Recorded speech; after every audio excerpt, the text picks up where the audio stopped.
Welcome to the StarchCast on Tater Mountain. And today, with host Kamoku, we are talking about the full Gamergate 2 fiasco as it currently stands. And ain't this a shit show? Eh, Ah, man, I can't put it to words. We're fucked. That is an understatement. Especially considering there's at least one fucking major government agency involved. Good lord. Yeah, and there's an earmark of $700,000. That's how much it costs to research everybody apparently. That's in fucking insane, dude. So let me go ahead and pull up the info that I need to read off of, Before he gets into because it, let me just point something out, guys. This all started because of a fucking Brazilian man creating a Steam curator list called Sweet Baby Ink Detected that all it did was say, yes, Sweet Baby worked on this, or no, they didn't. That's it. And keep that in mind as we're hearing this, guys. That's what started this whole fucking shit show.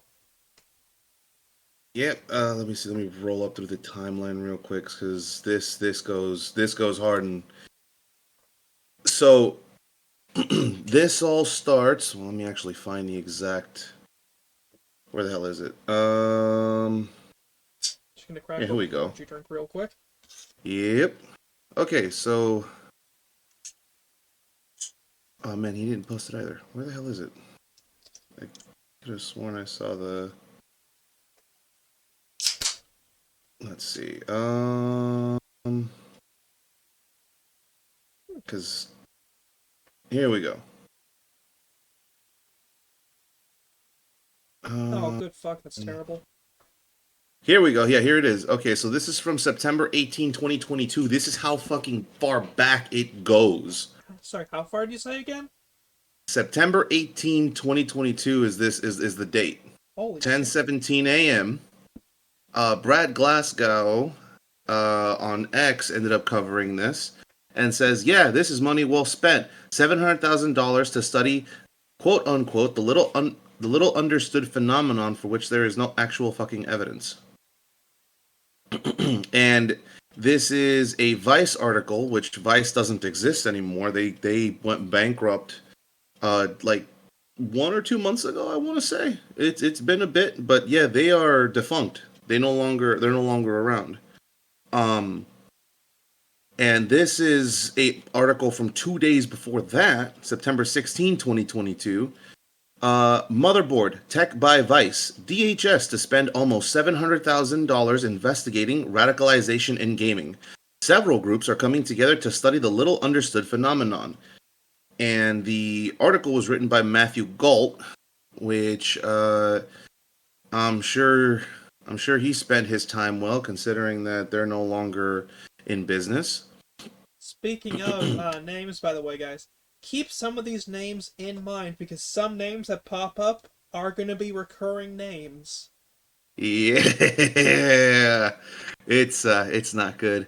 So we've also got further on Mr. Glasgow's thread that he put together continues on same day, September 18, 2022. Part of that money goes to at Take This org, which you might remember is responsible for this little gem, and it's an image where they're basically saying it's a vicious cycle where a lack of industry diversity leads to privileging the white male gamer, which leads to engendered misogyny, which leads to hardcore gamers in the manosphere, which leads to Gamergate, which leads to normalizing extremist discourse and ideology, which leads to extremist evangelization, which leads to mainstream games soft selling white supremacy, which then leads back to lack of industry diversity. There's so much wrong with that sentence. Mind you, these guys were paid to do research. They did all this research with no data to show for it. They're just spewing from the hip with no evidence to back up what they're saying. And anyone so much as calls them out on it immediately gets railroaded by anyone that actually believes in this crap and decides, oh, my ideals, how dare, you must die, how dare, and proceed to cancel anyone that tries to speak against this. Speaking of, today's And been a day of doxing. As of today, there's been at one extremely major doxing related to comics. That's all I'm getting into that. Sorry for cutting you off. whoa, I didn't even know about that Yeah, one. Stone We'll Tusk get got into it fucking later. doxed. Yikes. All right, so it keeps on going saying extremism and terrorist recruitment, especially among white nationalist and white supremacist groups, has been a prolific problem in the online gaming space. He goes on to mention there is no evidence to support that sentence, and this is the words of Matthew Galt himself, and even Kotaku knew that that was fake. But they published they went ahead and were pushing this information anyway. And let's see, Otaku he even push referenced, yeah, fake Kotaku information? gets name Never. dropped. Yeah, Kotaku gets name dropped in this, and they even link the article in question. If they can just stop spamming me with ads. There we go. Headline: NPR is very worried that gaming is going to turn kids into Nazis. This this goes back even farther by a one Cecilia de Anastasio, I don't know how you pronounce it, published November 6, 2018. Damn. Time is a fucking flat circle and it's just feeding into itself. You ain't kidding. And all of this just reads reads off of information posted the day before by NPR itself, saying that because this little known, and they keep saying little known problem, but it's growing, it's becoming impossible to ignore, it's getting out of hand, it's becoming increasingly violent. They're saying yesterday NPR published an article titled "Right Wing Hate Groups Are Recruiting Video Gamers." And let's see right here, it says it's the latest, most exaggerated version of a gaming flavored narrative woven by elite media organizations in an apparent attempt to explain the rise of right wing extremism in America. Even Kotaku, even Kotaku went ahead and had to post this because NPR didn't want to follow the company line and didn't want to follow the party line. Yep. And the most hilarious thing, let's see. This article claims that games have become one avenue for recruitment by right-wing extremist groups. To support this, the reporter opens her story with a tale of a 15-year-old Counter-Strike player whose father was one day startled to see neo-Nazi propaganda all over his son's room.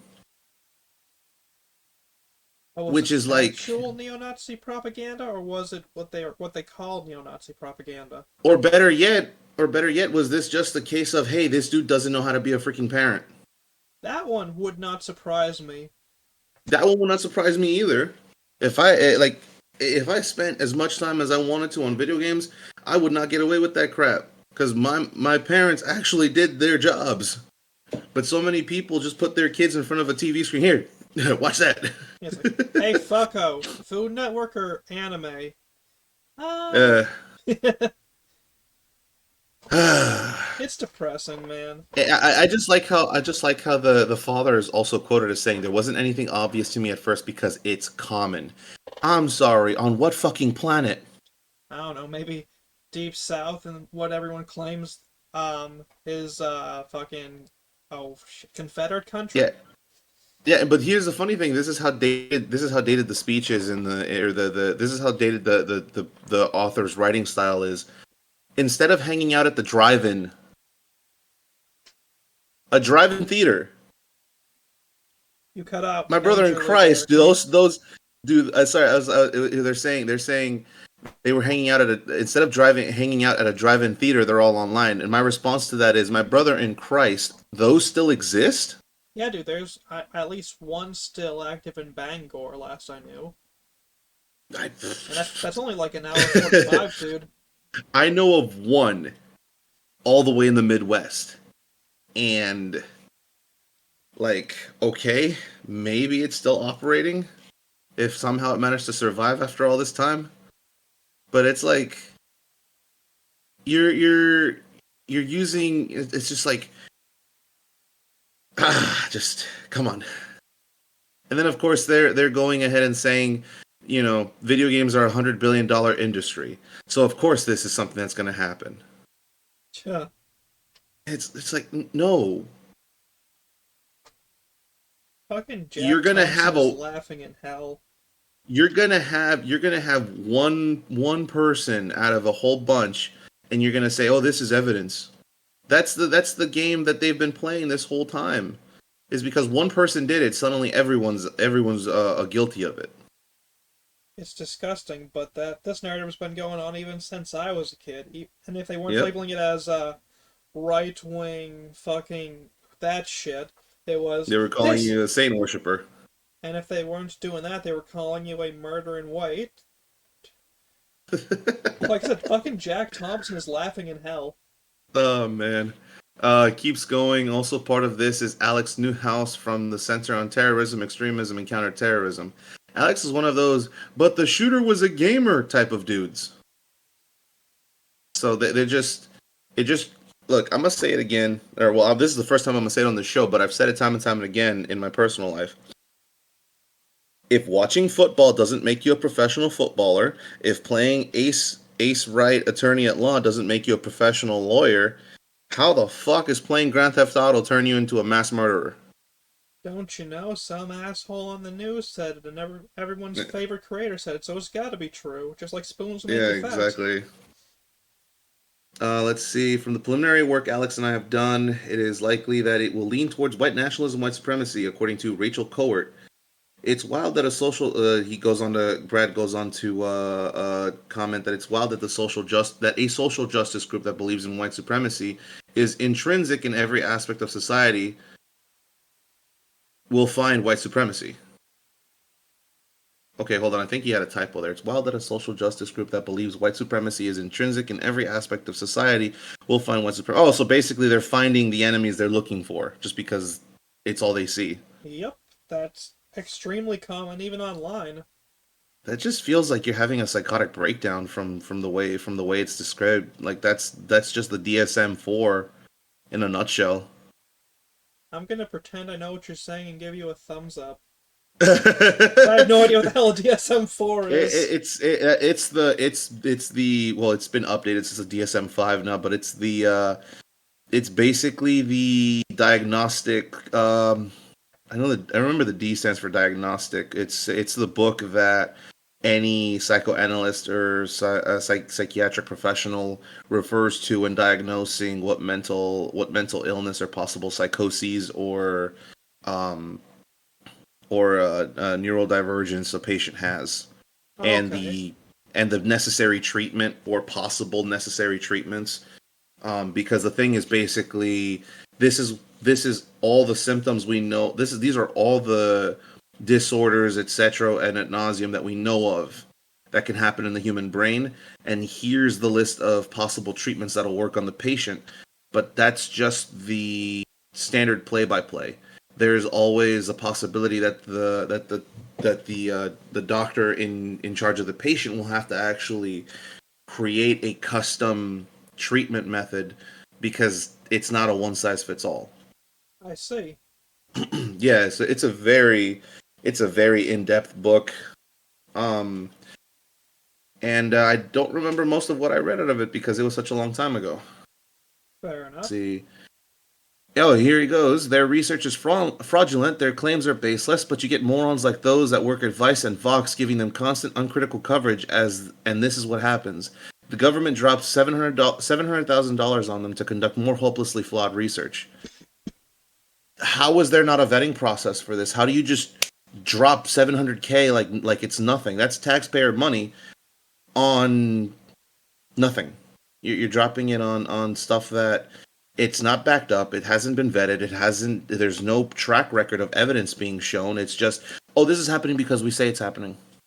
Stuff like that's unsurprising, especially considering some of the many media narratives that have happened. Just even in Yeah. the last election cycle, it's like I see that, and then it's like, yeah, I think I'm more surprised when shit like that just doesn't happen, especially when it comes to the misappropriate or inappropriate misallocation of taxpayer money. Oh, definitely. And it gets worse because um, Glasgow goes on to say this problem, for those of us with reasonable views and actual knowledge of the gaming world, is serious. Meta, at the time, announced a partnership with this counterterrorism group to quote unquote study new trends in extremism, These which. these people are unsubtle as hell, ain't they? Mm-hmm. And these are the same people that were able to worm their way into gaming, social media, music, movies, television, radio, everything, podcasts. Like it's why you had such a stretch of time where everything that didn't follow a specific parameter was just being erased off the internet. I still hate they killed Pepe Le Pew. Yeah, they killed Pepe Le Pew. They killed what was it? Oh, who was the dual wielder with the handguns or the Yosemite Sam? revolvers? Yeah, Yosemite Sam. There we go. Yeah, that was They got bullshit rid of too. him too. I think they also got rid of Speedy Gonzalez, which I'm just like, excuse me, what? That was one of my childhood heroes. The fuck are Exactly. you doing? Speedy Gonzalez was great. Just a bunch And of fucking assholes. that's coming from a Hispanic guy. Yeah, exactly. Like Grew up every watching. Hispanic I know was against fucking like killing off, like, or I say killing off, but completely erasing and whatnot. Speedy Gonzalez. Yeah, we love that. We won't never. And you talk to anyone about it, they're like, yeah, he's funny. Exactly. He was funny, but the same people who cancel this for safety and inclusion are the same Yeah. people who would turn around and gladly call you a racial racial slur. The hilarious thing also is that these are also the same people that will claim we know better than you. We're doing this for your safety, Yeah, the same people who and can't even completely fucking like function in real disregard life. the fact that you're human. Yep. Like these same people that would not survive in real life if you put them on minimum wage in the boonies. Oh, I would take it a step further. If you had them work on a farm, they wouldn't be able to survive. They tap out within 15 minutes. Work on a farm, shit. These people couldn't even function in a regular fucking job, such as, oops, sorry, kitty, like such as just even a grocery like market without extra breaks. Yeah. Which is funny because it's like these are all the same people that, like, for better or worse, they claim to be intellectuals. Yeah, An intellectual would know how to intellectually would know challenged. the they would know that being able to adapt to any given situation is a hallmark of being an intellectual, because you'd be able to observe, study, and then adapt as needed. These people, for as highly intelligent as they seem to have at best room temperature IQ. And if you know the temperature in here right now, you know that's a major fucking insult right now. Yeah. And okay, so that thread ends out by the looks of it. Yep. So that thread ends out. Let me go back and Hey, sorry for find. spamming you with so much shit, by the way. Oh, no, Like no, this it's just kept fine. popping up. I was like, holy shit. The fact that it came, like, so I got the information you sent me, and Hey, then did you as see that Elon list was Musk is growing, involved now? my yeah, my friends who don't really give two shits about this because it's not in their purview to look at this, went, hey man, did you hear about this? And they send me the info, and I'm like, oh yeah, I'm having to cover a story on that tonight. Mm-hmm. And they're like, what do you know? And I'm telling them, dude, the freaking government's involved. Which that must have And been a they mind fuck. they just immediately went fuck. Because Dude, it's just like the like your voice message, the what the fuck what the fuck? That was me this morning Yeah. seeing all this shit. It's like, I woke up this morning, got a phone call from Spectrum before my alarm went off. Okay, whatever. And then open up Yep. Twitter. First fucking thing. That. Yep. And so I think there's some more that goes further back. I'm trying to find the here we are. So luckily, thanks to Lyle at Lied 15, um, they actually found the DHS directory number where they even snitched on themselves. This work is made possible by a grant from the Department of Homeland Security, DHS number E. Well, I'm just gonna read this as military speak. Echo Mike Whiskey dash 2022 dash Golf Romeo dash 00036. There That's. is an actual case number on the grant. You don't get something like that unless they're doing some serious shit behind the scenes. Well, it means that actual taxpayer money was doled out without anyone getting cleared for it. You don't just hand out like I understand it's a research grant, but people there's a whole process to this, and if they seriously just went, yeah, give them the money, that's fucked. Yep. That is unbelievably fucked. And of course, let's see. Here we go. So we've got their evidence, some of their evidence. Lyle goes ahead and posts this from their quote unquote empowering the gaming industry strategies for addressing hate, harassment, and extremism in online communities. It's a PDF file, and they don't even name who the heck said this. It just says participant 14, community management, AAA. That's But crazy. it doesn't name anything. So for all we know, everything in this PDF file, or just this excerpt in this PDF file, is bunk. No one actually said this. They could have just written it up and said, "Yeah, man, trust me, bro. This is my source. These are my sources. Would have My been sources. I made it the fuck up." Let's see. And it says for studio during the time of Gamergate, the community leadership at the time was of the opinion, well, two things. Republicans buy shoes too, which is quote unquote don't make any outward statements of how wrong all of that was because you might offend paying customers and threaten your bottom line or whatever, quote unquote. And two, quote unquote, we want to protect our community from Gamergate. So by being silent, we will avoid inviting the pro Gamergate crowd to our forums into our community. They continue saying, I would say that is one of the largest community failings that I had been privy to at the time and to this day because like that's the what's the line, like, oh my god, this person doesn't know how to speak, or they tried so hard to make it look like this is someone's actual speech. It just sounds like the author the ghostwriter or whoever it was that wrote this to make it look authentic just self-inserted. Wouldn't surprise me. Let's see. Oh, here it is. If you're silent, then you're actively harming the situation. Where have I heard that before? Gee, I wonder. Let's say I understand that from that leadership body at the time, they were taking into account they didn't have the time, the personnel, the funding to actively protect the community through appropriate moderation. Bullshit.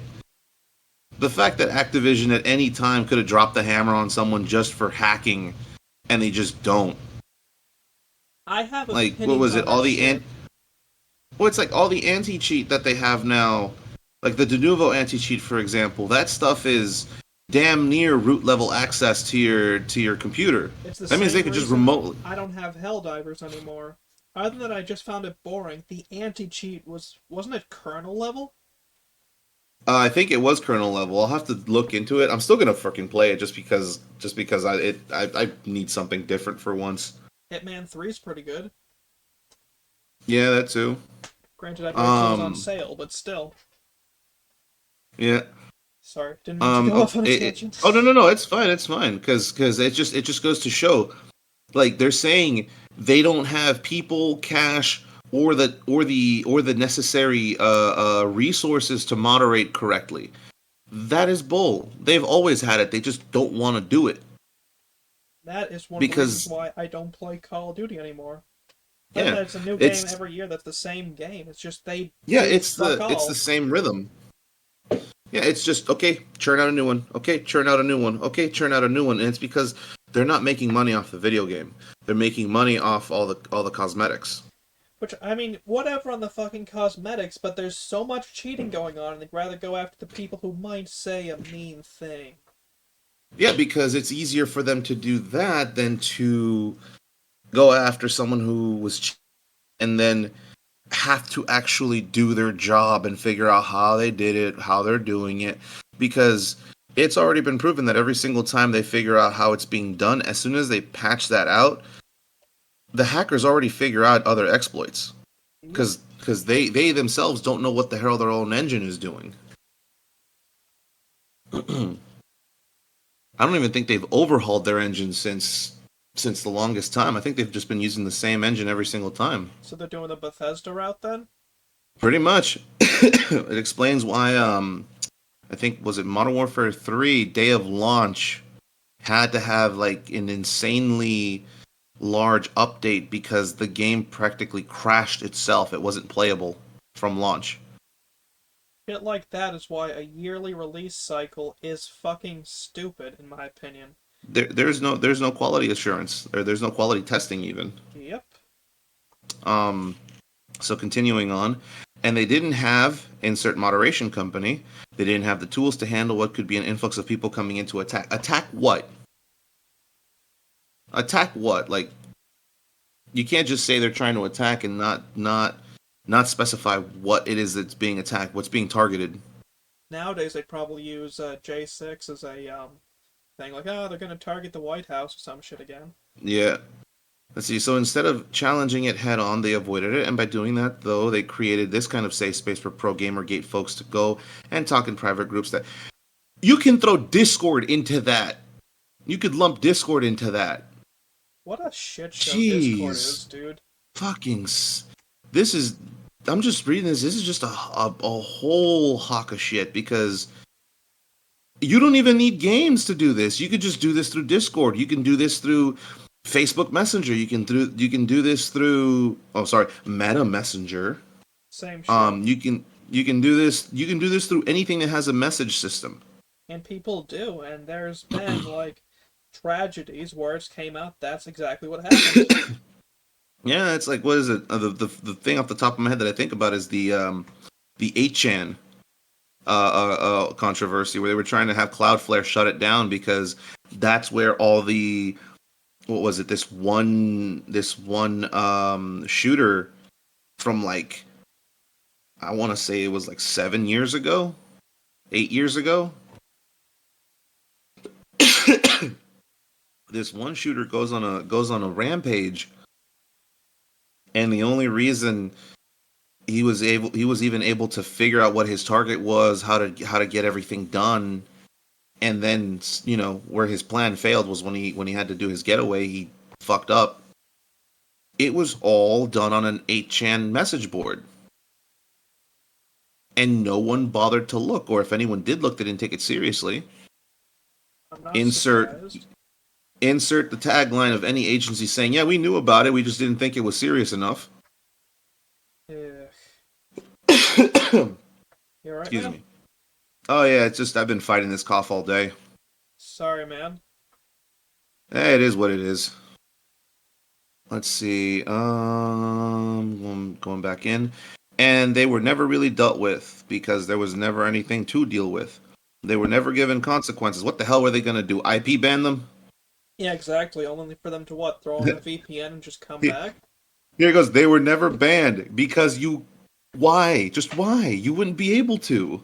And that's not saying that. Oh, Kemo, you're supporting them. No, they don't have any evidence. They're just saying it's because we said so. That boat don't float. I'm sorry. You need to have evidence to back up anything. They're Yep. just trying to bank on the fact that no one's actually going to check on them. Let's see, and it says, and thankfully over the years that became something that studio actively challenged. Yes, because enough people were now in the weeds trying to trying to undermine their bottom line. Of course they're going to kowtow because they can't afford to lose that bottom line. Yep. And then they have, for more information about hate harassment and extremist exploitation in games, see the following resources. And it lists like one, two, three, four, like six different articles that just make no sense. Extremism in games, a primer. Resilience in the face of hate, standing up to extremism in gaming. Disruption and harms in online gaming framework. Being targeted about content moderation. Strategies for consistent, scalable, and effective response to disruption and harm. Caught in a vicious cycle. Obstacles and opportunities for trust and safety teams in the games industry. From avoidance to action. A call for open dialogue on hate, harassment, and extremism in the gaming industry, building game communities resilient to hate and extremism, solutions from the industry. Coming soon. See, a lot It's of just, this like is rehash of shit that they were talking about even back in 2018.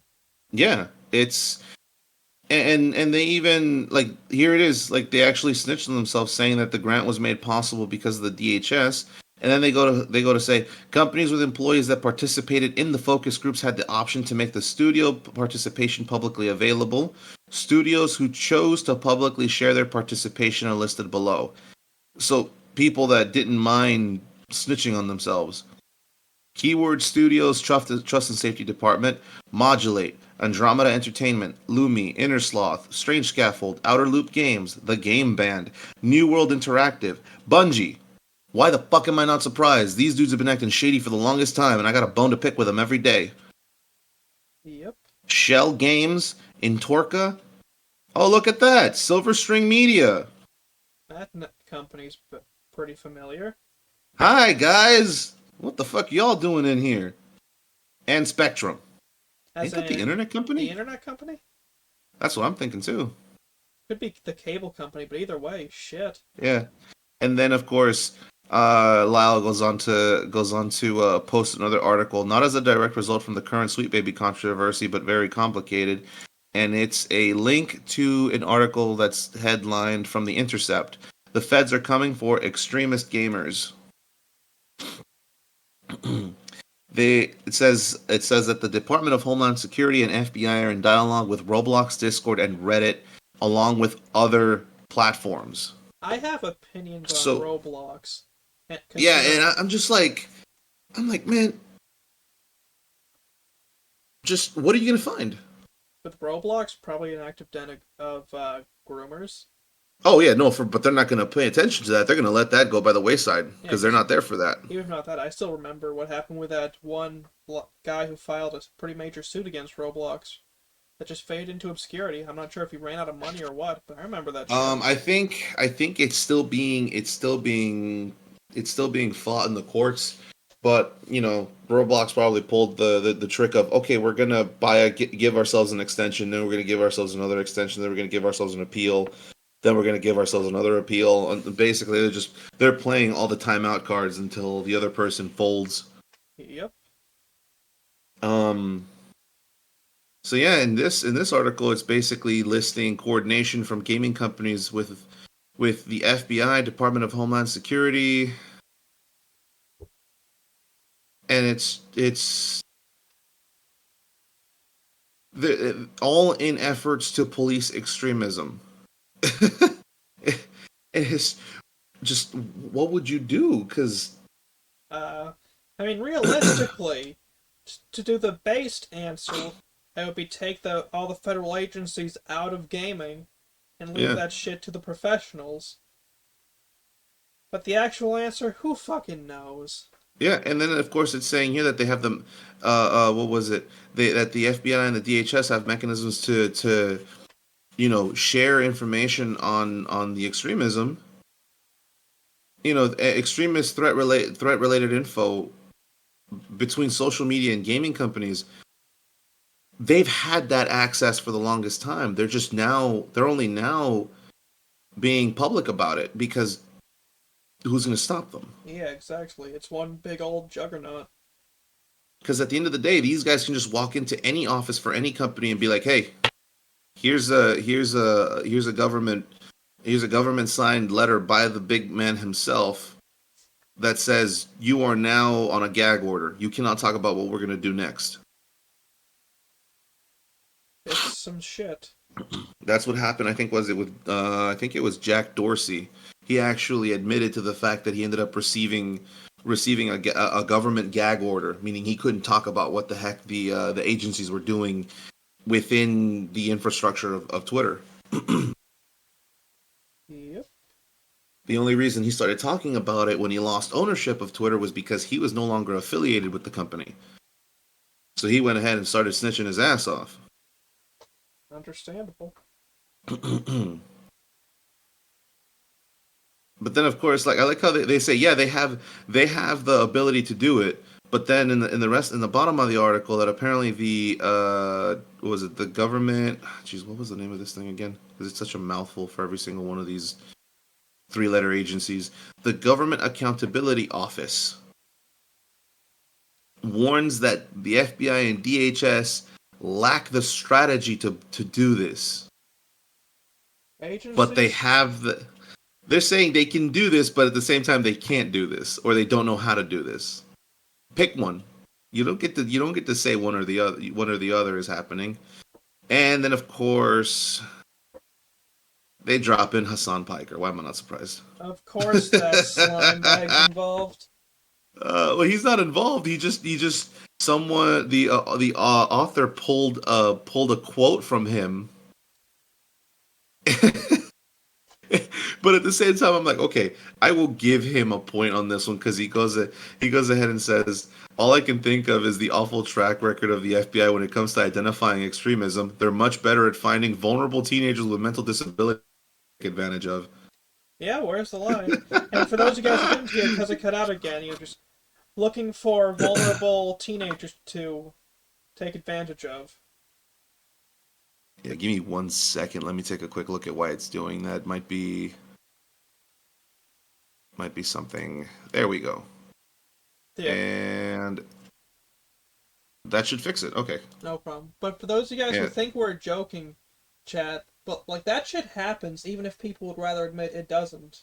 Or rather, like pretend to admit that it doesn't.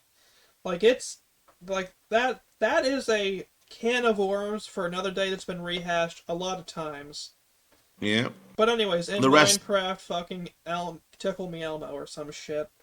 Yeah, and then the rest of the article just goes into dropping into the big name players involved within the government that are trying to have this get off the ground and get it going, but it's just your typical, DOJ and, the executive branch trying to get this done because they know it's a stupid idea, but they're going to try doing it anyways. Government agents? Stupid Um idea, but they'll try it anyways? Fuck, must be Danny and why. and then Lyle goes on ahead in the rest of the thread again to clarify feds haven't jumped in specifically because of the SBI drama.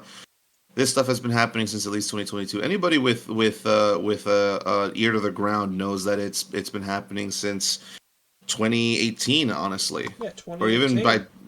2016. Actually, like any time after 2010 is when the three-letter agency started acting weird.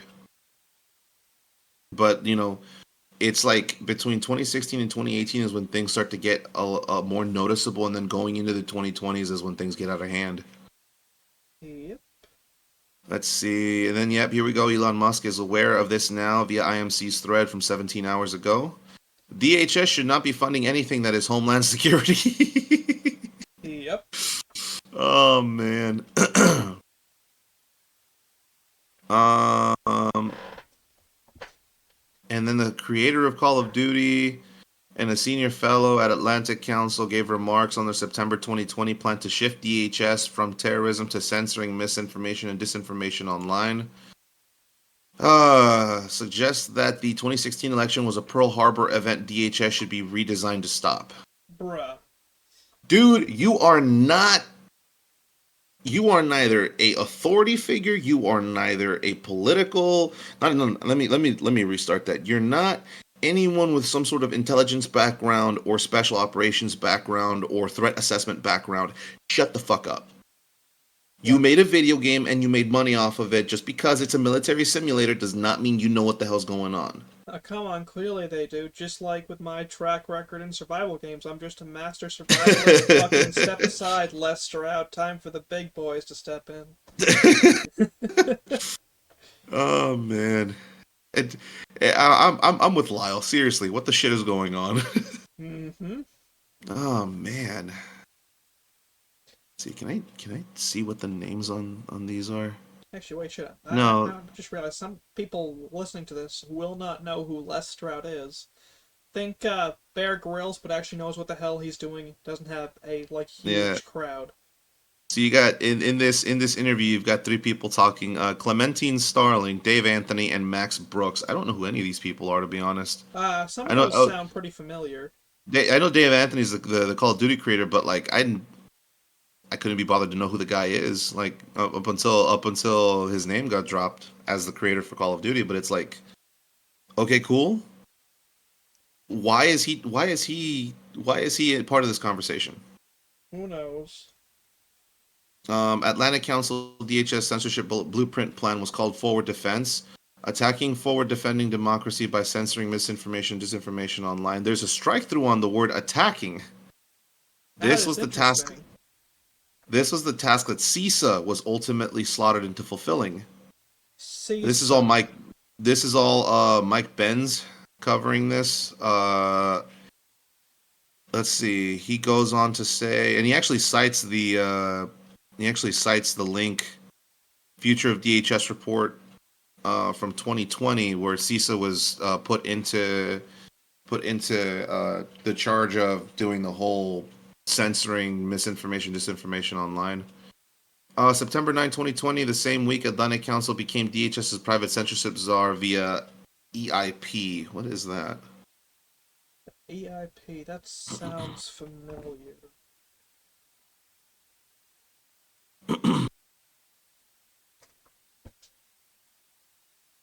Yep, and it's just talking about how these guys were the best hope of defending democracy, quote unquote. Ha, what a joke. Oh, this is interesting. I was not expecting this to be pointed out. So Atlantic Council with 7 CIA chiefs on its board, funded by Burisma. Of course. Why does What everything the fucking fuck? why does everything lately seem to wind back to Burisma? What the fuck is going on here? I'm gonna end up having my Joker arc. We really fucking are, dude. Oh man, this is insane. What the fuck? That was the name drop I was not expecting. I wasn't Oh expecting man. it either, but I'm also entirely unsurprised. I've been seeing names like that just pop up again recently. Let's see. They created the plan to make DHS an internet censorship agency. Then it co-ran censorship there, targeting Trump. Yes, because Trump was the one that was on Burisma's ass when it came to what was being investigated. Or well, he was sort of fostering the investigations that were going on. Unfortunately, the lead guy that was in Ukraine got ousted because a certain Mr. Dementia managed to threaten everybody into not getting like was it a $1 billion deal or something? Shocker there. Yeah. Let's see. Atlanta Council marshaled a poll of not one, not two, but three separate DHS chiefs: Michael Chertoff, Jed Johnson, and Janet Napolitano, to back its forward defense blueprint plan to shift DHS from countering terrorism to censoring information. You said Napolitano? That Napolitano, yeah. That why the fuck is that name popping up? No clue. Um, what the heck? This is funny. I guess someone watched the video from Atlantic Council. Oh shit! Yeah, these are like full on government agency guys. Apparently, in the video, what was it? Someone actually quoted one of the sentences from one of the secretaries in his reference to Trump. What the hell does quote unquote refuses to play by the established rules of democracy mean? That Bro, what? I remember seeing that question pop up a couple of times. Yeah. Yeah, man, Yeah. that shit's wild. Why? Yeah, it's just the more we look, the worse it gets. Stuff like that could fucking drive a person to drink. And of course, Dr. Rachel Cohort went ahead and blocked Lyle. I saw that his shit. Like, that his is fucker bad. went on a massive blocking spree. So did Alyssa Mercante Get and is all it them. kiss my ass, Chloe? Oh shit! It's a Gundam. What'd he do this time? This administration has been total clown shoe since day one. Yeah, I could have told you that one. Miss Spencer. Man. Oh, the democracy! Ice cream! Ice cream? Oh shit. Could have sworn he was gonna say chewing on a shot of pressure. Ah, you know. Let's see. Where's my Seems hard really. candy? Uh. Sorry.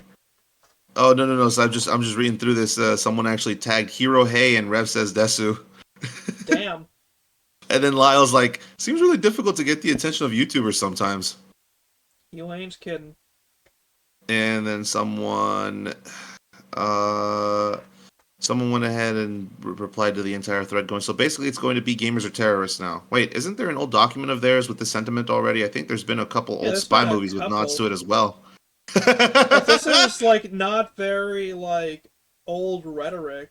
Like, at the same time, it's quite old. Like, they've been trying to say gamers are terrorists, fucking murderers, Satanists, all the shit for years, man. What, like, they really need to pull another one at this point. The same damn bell's getting old. Yeah. And then, of course, Dr. Rachel Cohort is saying, hate, harassment, and toxic behavior has no place in games. By taking direct, targeted action in a timely manner, we can mitigate further harm to talented, dedicated folks in games and help prevent additional recurrences of these harmful events. First off, no. Second off, bold of you to assume that there's anyone with talent in the gaming industry right now, because it seems like, well, no, there's Helldivers, but that's beside the point. I mean, 7 days. Well, yeah, but like anything that's been coming out in the last month or in the last few months since the year started, like what was it? Payday 3 was botched on arrival. Yep. Freaking Suicide Squad kills the Justice League. Oh, look, you logged into the game for the first time. Hey, congratulations on completing the campaign. And that was so bad, like, fucking Sony went out of their way to give refunds. Like, this wasn't even people like going out. Sony apparently actually went out of their way to refund without any Yeah, intervention or any of this shit. Which that tells you something because they didn't even do that for Cyberpunk, if I and recall mind, correctly. yeah, and mind you, well, actually, they didn't even give people the option. They just straight up deleted the game off the store, and whoever was unfortunate enough to buy it at the time couldn't get a refund. Yep. I think one guy went out of his way to get noticed by Sony, and then promptly had his account terminated.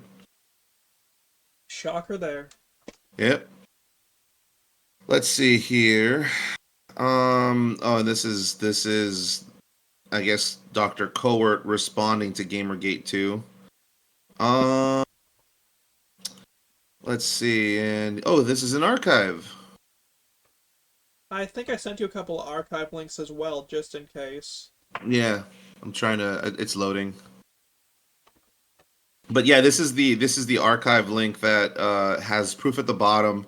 Work made it possible by grant from the Department of Homeland Security, DHS number, et cetera, et cetera, et cetera. And it's just like they're basically blogging, and this is supposed to be a mental health nonprofit. What the hell are they doing? Mental health only matters as long as it's lucrative, my dude. Yeah, but As long as it's lucrative, they will put anything under that for the thin veil and the government cash. yeah, it's just as scholars and journalists have. Okay, so I'm jumping down way past a lot of stuff because they're Gamergate 2. It's the latest targeted harassment campaign within the gaming industry, and it's aimed at Sweet Baby Inc. Why the fuck are you trying to defend people who got caught snitching on themselves? And not just that, but started this whole thing by trying to ruin a Brazilian man's life by Yeah, fucking like all that shit they tried doing, man. they are trying to spin a narrative, and it's not going to happen. I mean, they've Large already scale got harassment Wikipedia, bro. campaigns like this fuel and are fueled by political events. What political event?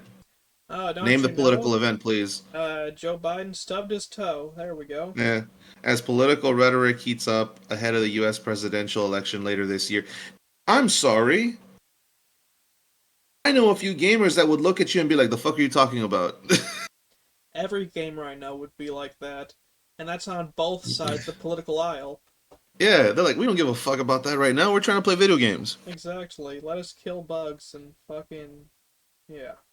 Someone's trying to play Destiny 2 right now because there's some what was it? All Stars Olympic Games style event going on. Oh, nice. I I looked at it. I'm like, it looks cool. Good on you if you're having fun with it. I just Bungie screwed me over one too many times, and I just can't bring myself back to playing that game. Yep. Let's see, and then come to figure out, oh hey, these guys got listed as part of take this as little report with no evidence to back it up. But it wouldn't shock me, though, because Bungie is, well, they're modern Well, that, Bungie. That's all I'm saying. Yep. Oh yeah, the original dudes from Bungie aren't even there anymore. Those guys have gone off to go do their own thing and create their own video games. Yep, hence why the Did marathon extraction shooter's allowed to exist. Yep. See, this kind of online activity is going to ramp up, and it's important to understand that these phenomena are interrelated. They are not, my friend. And if you think they are, please show receipts because you have done everything except that. Scholars and journalists have noted who are these scholars and journalists? Let me see. You've got hyperlinks on both words. Let's check that real quick. In the meantime, while that's loading, have noted targeted harassment, hate, cultural norms that were at the heart of Gamergate in the mid 2010s and never went away. People in game spaces, marginalized. They're just yep. It's all the word salad. That reminds me Face of hate that. and harassment daily. Who? This reminds me of that fucking comic I saw pretty recently. Or not comic, but meme. It was this old guy in a hospital bed. Oh, what year is it? Gamergate starting again. Oh, it's 2014. Thank God. You take this as has outlined an entire spectrum of typology of extremism and dark participation. The fuck is dark participation? You know what? I'm gonna click that. That just Oh, makes me jeez, picture that one of some the guy like dressing up as Seto Kaiba and just doing some meme shit. one of the links is just keynote toxicity and extremism in online games, and it's a YouTube video. I don't want to watch it because it looks like I'd just be burning brain cells. Oh, look at that! It's Vosh Oh, great. in the recommended section. What a surprise. It always loops back to that specimen. Let's see. Oh, here we go. Mm-hmm. Slate, also something that went defunct, I think. Users, Gamergate never died. The harassment campaign foreshadowed our toxic, meme-strewn politics, but it has also persisted in its original form. Written August 23, 2019. That's some shit. And oh, look at that. The ex-boyfriend of a game developer posted a bitter rant about their relationship online, and video gaming and journalism and American political life are still dealing with the fallout. Nobody fucking cares. You're the only ones that are fanning the fires on a non-existent topic. Mm-hmm. Reasonable person might have thought that by now Gamergate would be a distant memory. Instead, the coordinated harassment campaign against developer Zoe Quinn, mind you, fast forward to the present day, she scammed all her donors out of their cash, never released a video game, and went radio silent. Oh, and then released one more post sometime ago, whinging. That's all I remember. It was just her bemoaning the fact that she couldn't complete the project. What a surprise. Oh no, my cash flow failed. Sorry, pay pigs, no game for you. Yeah, and the whole time on her donation page, she was talking about how she was going. It's coming along. It's going good. I'm getting all this support. And then in the meantime, you look at her Instagram page and she's just blowing the money on extravagant shit. That's how it always goes. You grift, you disappear, Cancun. Oh, look, here's another name that got dropped in this article. Anita Sarkeesian. What a surprise. Uh, and recently the subject of a retrospective package in the New York Times persist. No one cares about what the New York Times says. They've lied one too many times and got mobbed by it. Yep. 2014 coverage was a boom time for announcing the death of things that subsequently failed to kick the bucket. Tumblr post titled "The End of Gamers" by director of an Australian video game festival kicked off a spate of articles predicting the death of the kind of gamers who'd made up Gamergate, including pieces in Kotaku, BuzzFeed, and Vice. Hold Mind you, on a second. BuzzFeed and Vice are both defunct now. They don't exist. Kotaku's barely hanging on. Tumblr is still a thing? This was written in 2019, so yes, it was still a thing by then. Good lord. I would have Oh, figured the whole Tumblr thing would have killed it off. oh no. They went through a moment where they let's see. So the reason why Twitter became more of a shit show than it already was over the last few years was because Tumblr went ahead and an edit to their terms of service where they said you couldn't post adult content on their site. Like I So said, then Tumblr. all the people that were there then couldn't do that anymore, so they went over to Twitter, and then the Fire Nation attacked. Never forgetty. Sorry, the Salt Nation attacked because the Fire Nation was already in. The splooge benders. um, and then it just went downhill from there. I think like a couple years back, Tumblr went, okay, y'all can come on back. Nobody's going back. Yep. Fuckers are stuck in Twitter like it's a damn tumor. And unfortunately, no one's excising this one. Too much traffic. Oh, Everyone just pretty much tries to cook as much popcorn as they can and watch the dumpster fire. Mood was celebratory despite the harassment that had made much of the gaming internet toxic during the controversy. What? Dude, I was playing video games around that time, and nobody gave a rat's ass about this. exactly. 2014, people like me were bitching about Dead Rising 3. And for good reason. I fucking hate that game, and it deserves all the hatred. And I say this as a longtime Dead Rising fan. Let's see. After this terrible spasm of bad behavior, some thought gaming would outgrow the need to cater to the immature and privileged impulses of angry white. Oh, here we go. Yeah, what a surprise. Everyone's But a white although, supremacist if you dislike them. uh, um, but although the last 5 years have seen increasing diversity in who plays video games. I'm sorry, what? That is the stupidest shit. Like, If I diversity remember in video correctly, games. Like, everyone and their brother. Like, just to bring up a counterexample, everyone and their fucking brother, regardless of skin tone, what they bled, everyone was fucking playing Minecraft. Like, bro, like you remember?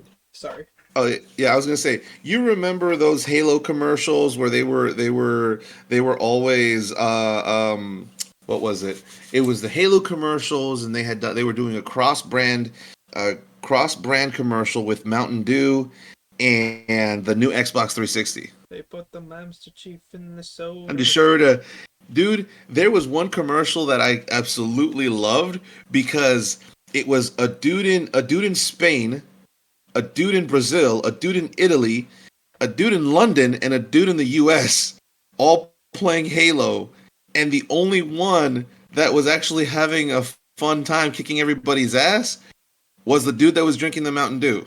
Everybody else was just lamenting that they were getting the shit kicked out of them in the game. Shit, that In sounds their like respective me. languages. Damn, bro. That's actually pretty cool. Yeah, if that ain't diverse, I'm sorry. Something's horribly fucking wrong if that ain't diverse to you. Exactly. That But was shit, we're talking that was the most diversity. I that was the most diverse shit that I'd ever seen. If I wasn't being called a squeaker by someone the world over, I was being called a racial slur. It's like Yeah, gaming's yeah. diverse as hell. By someone who sounds like they're just 5 years old and somehow they managed to get a hold of the controller. Uh-huh. If it wasn't, I fucked your Mom, it's you fucking. Yeah, it I hurts to do that voice. that voice is extremely easy for me. Like my voice is naturally high pitched. Like even this is kind of an Okay. affectation. Like my voice is a little bit higher pitched. Yep. Let's see. But although the last 5 years have seen increasing diversity in who plays games, who can identify as a gamer? Home slice. No one ever gave a rat's ass about who can identify as a gamer. If you had a controller in your house, you were a gamer. That was Exactly. the bar to entry was just, do you have a console or do you have a PC? You have both? Cool. You have one or the other? Cool. Get online and play a freaking video game. Exactly. The community of hardcore gamers who are male, sexist, and anti-PC is as lively as ever. Man, come on. It's You this. sound paranoid. It's some of the stupidest shit. It's There's like 2019. This insanity existed. I'm not surprised.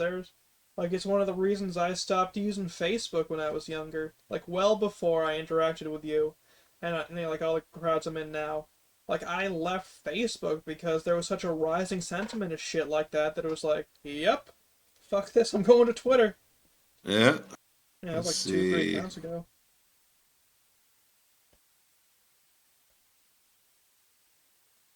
Oh, fucking hell. Oh no. I don't want to read this anymore because now they're just trying to say everything they said and then saying that the tactics for it never went away and then now it's just become the Trump movement. But are you Everything's fucking Trump with these assholes. Oh no, your tire's flat? Uh, Fucking Trump. Pizza's not on time? Fucking Trump. It's. Alright. Ah! and then they ended with saying it's impossible to kill an idea, but the ways we connect, share information, and harass one another is new and could be reshaped if we had the will. Until then, the message of Gamergate is a bleak one. It takes far too little effort to sustain a movement based on anger, hatred, and targeted harassment. That's some major Bruh. projection right there. And I was like, are you unwell? Do you need help? Ho's mad.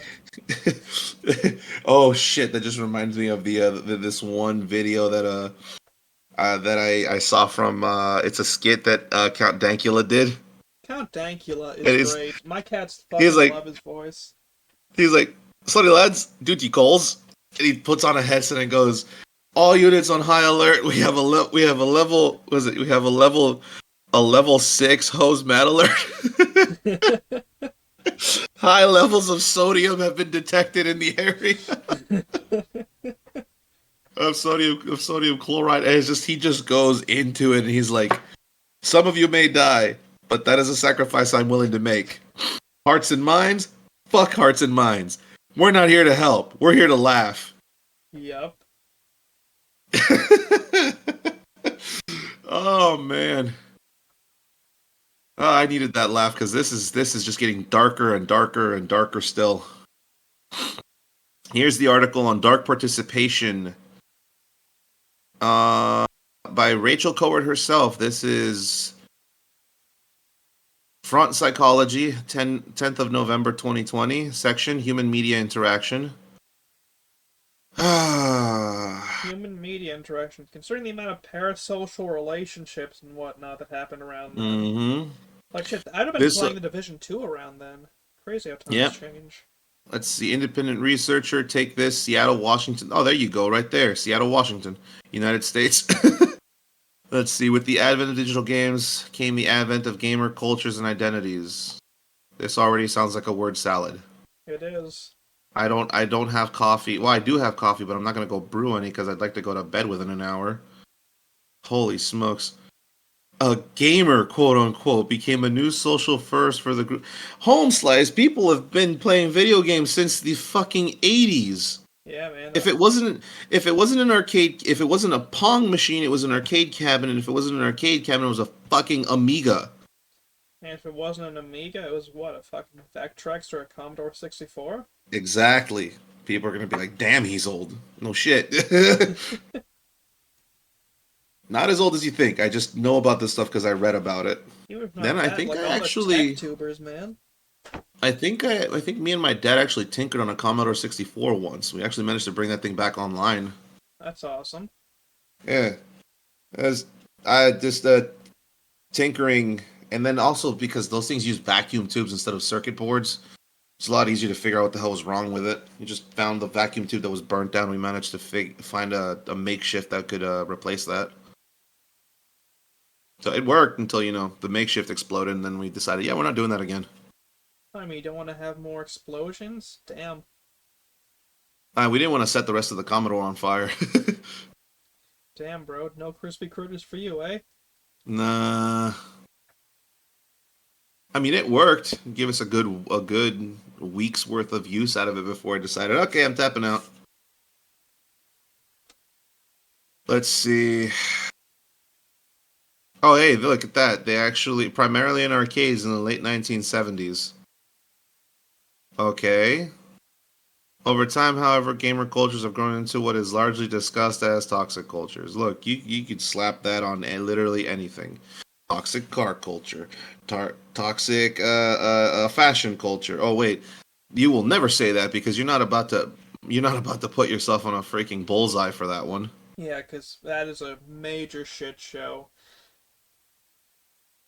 Not we're not about to talk about the fact that fashion designers nowadays think that slapping together trash bags is the epitome of fashion, but what the hell do I know? I'm just a average Joe that likes blue jeans and flannel. Hell, I'm wearing what most people would consider the ugliest fucking shirt in the world and gray sweats. I get it. My thing is this: if you're comfy in it and you like it, fucking wear it. Exactly. Fuck what anyone else says. You're a grown ass adult. Why the hell you care what anyone says? Hmm. Let's see. And come to become more associated with the exclusion than inclusion. No, that's just called leave my fucking hobby alone. That's If you don't why. fit a certain mold. That's why I respect Doom.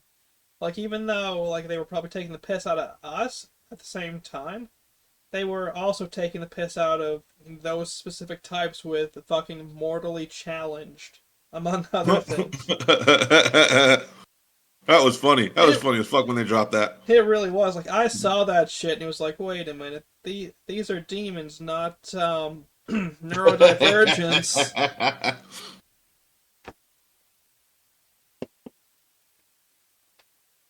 I think what happened was someone tried to raise a kerfuffle over that.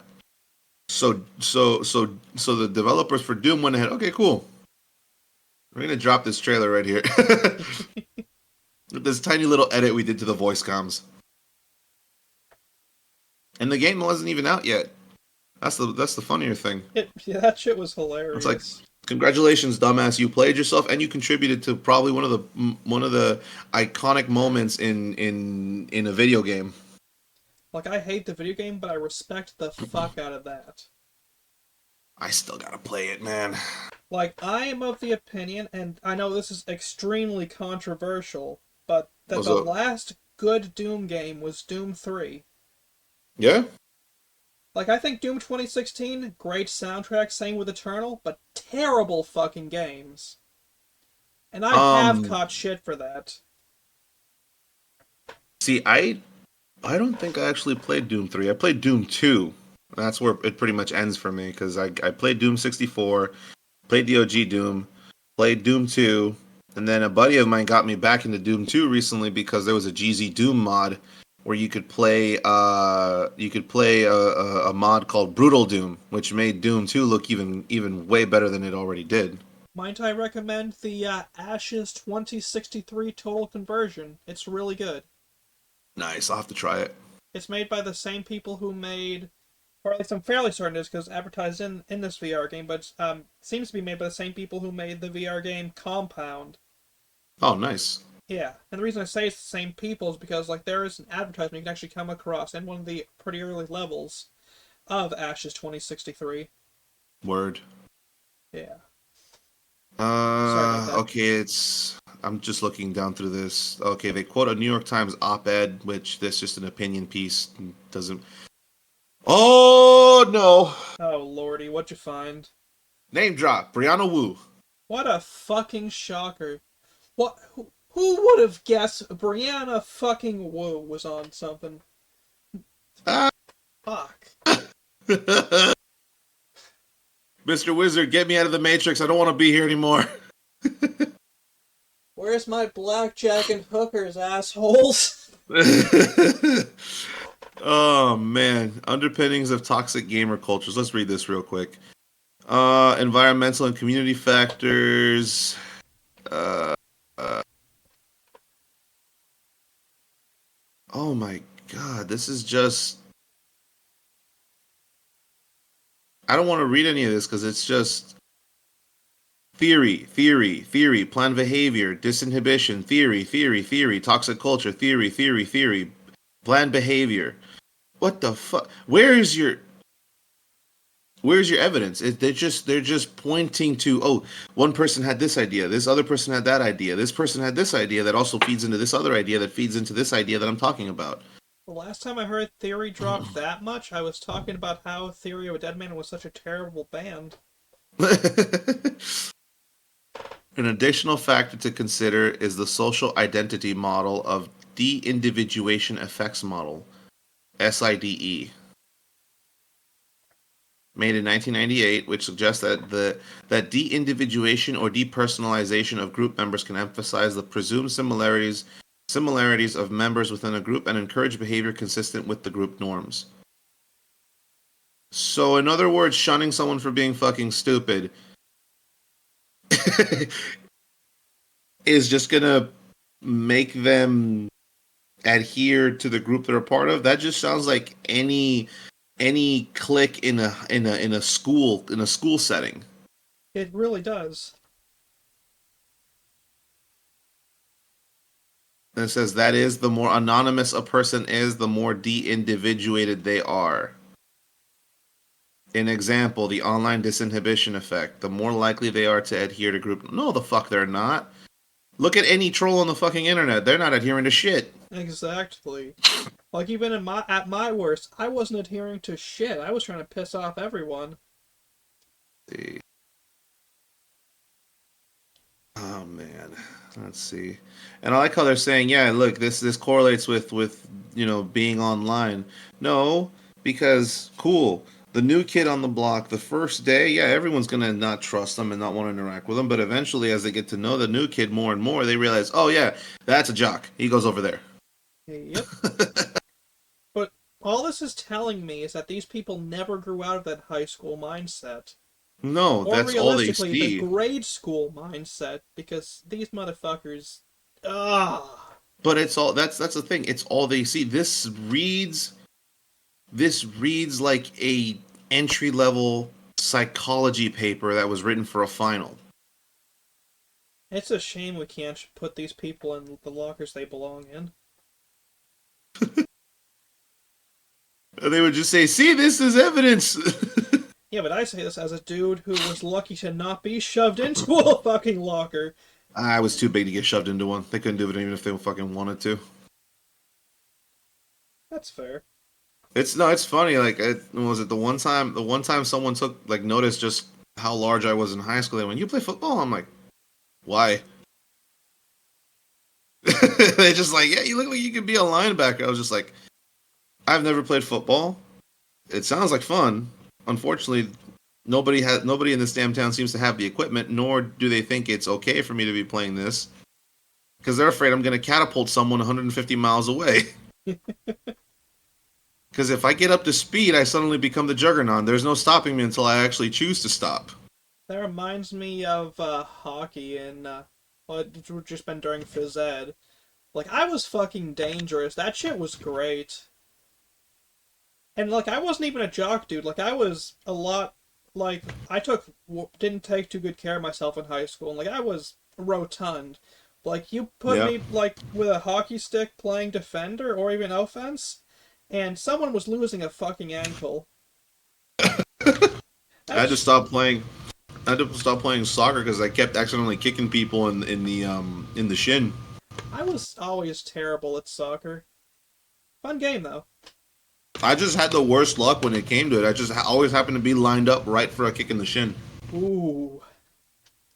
I'm trying to stop the other person from getting the soccer ball, so I'm trying to get to the soccer ball first. Miss time and swing and end up hitting them in the shin. That reminds me of the last time, or one of the last times we played kickball. Maybe actually been one of the first times, like in high school. we were playing, and the teacher who was also playing at the time, like, kicked the ball, and it nailed one of my classmates right in the face. Oh Ooh, yeah, it was yeah. terrible, but it was also, in retrospect, pretty fucking hilarious. Everybody gets that horror laugh. They see that. Oh, Yeah. and it's just like, yo, check if he's still alive, because we heard that from back here. Oh yeah. uh, let's see. Hong and Cheng 2018 found that social extroversion, a sense of inferiority to. Oh, this is a different section of the factors: personality, gender, socialization, and age. It just says that. Oh, jeez. Oh Okay, no. I'm just gonna read this entire paragraph and tell me if anything sounds weird. There are also a range of personality and social factors that has been found to have significant relationships with toxic behavior among online game players. Hong and Cheng 2018 research paper found that social extroversion, a sense of inferiority to others, and depression positively predicted online trolling behavior. Toxic behavior has also been positively correlated with sadism, the tendency to derive pleasure from inflicting suffering, That sounds. psychopathy, a personality disorder characterized by persistent antisocial behavior and impaired empathy, and Machiavellianism, a personality trait which sees a person so focused on their own interests and goals they will manipulate, deceive, and exploit others to achieve their goals. Hold on Of a these, second here. yeah, Did you say extroversion? mm, yep, social extroversion. See, that is interesting, because, like, there's this misconception that it's always the introverts. But, like, I've seen, like, a lot of this shit, especially the really toxic shit, is always Hmm. from the, like, they're saying the extroverts, like, the people who just come out and, like, yeah, just seem positive, and then it just turns out they're either deviants in that way or in a sexual way. Like, am I wrong? Yeah, what is? It's your so like if you're into like deep diving on true crime, a lot of times, yeah, it was behave. They became very socially extroverted to mask the fact that they were either a some form of psychopath or some form of sociopath, and they had all the traits of the dark tetrad. The dark what, They, sorry? the dark tetrad. It was these three personality markers that if they were present, if all three of them were present, the person was basically slated to be a ticking time bomb. It was just a matter of time until they snapped and started going on a rampage. What were those personality things? Let me look it up real quick because it's not something I know off the top of my head. I just know of it. Yeah, oh, so it's four, not three. My bad. Dark tetrad, also known as the dark quad, is a set of interrelated negative personality features: narcissism, psychopathy, Machiavellianism, and sadism. So that tetrad lines back to what you were saying, reading out of the article, Yeah, except the article is referencing dark triad, not dark tetrad. which is interesting, because, like, Yep. yeah, And you have a lot of serial killers that actually had either the dark triad or the dark tetrad as their personality markers. that is insane. Yeah. But again, these people were not introverted at all. In fact, they were quite the opposite. They were the most extroverted people you'd ever meet.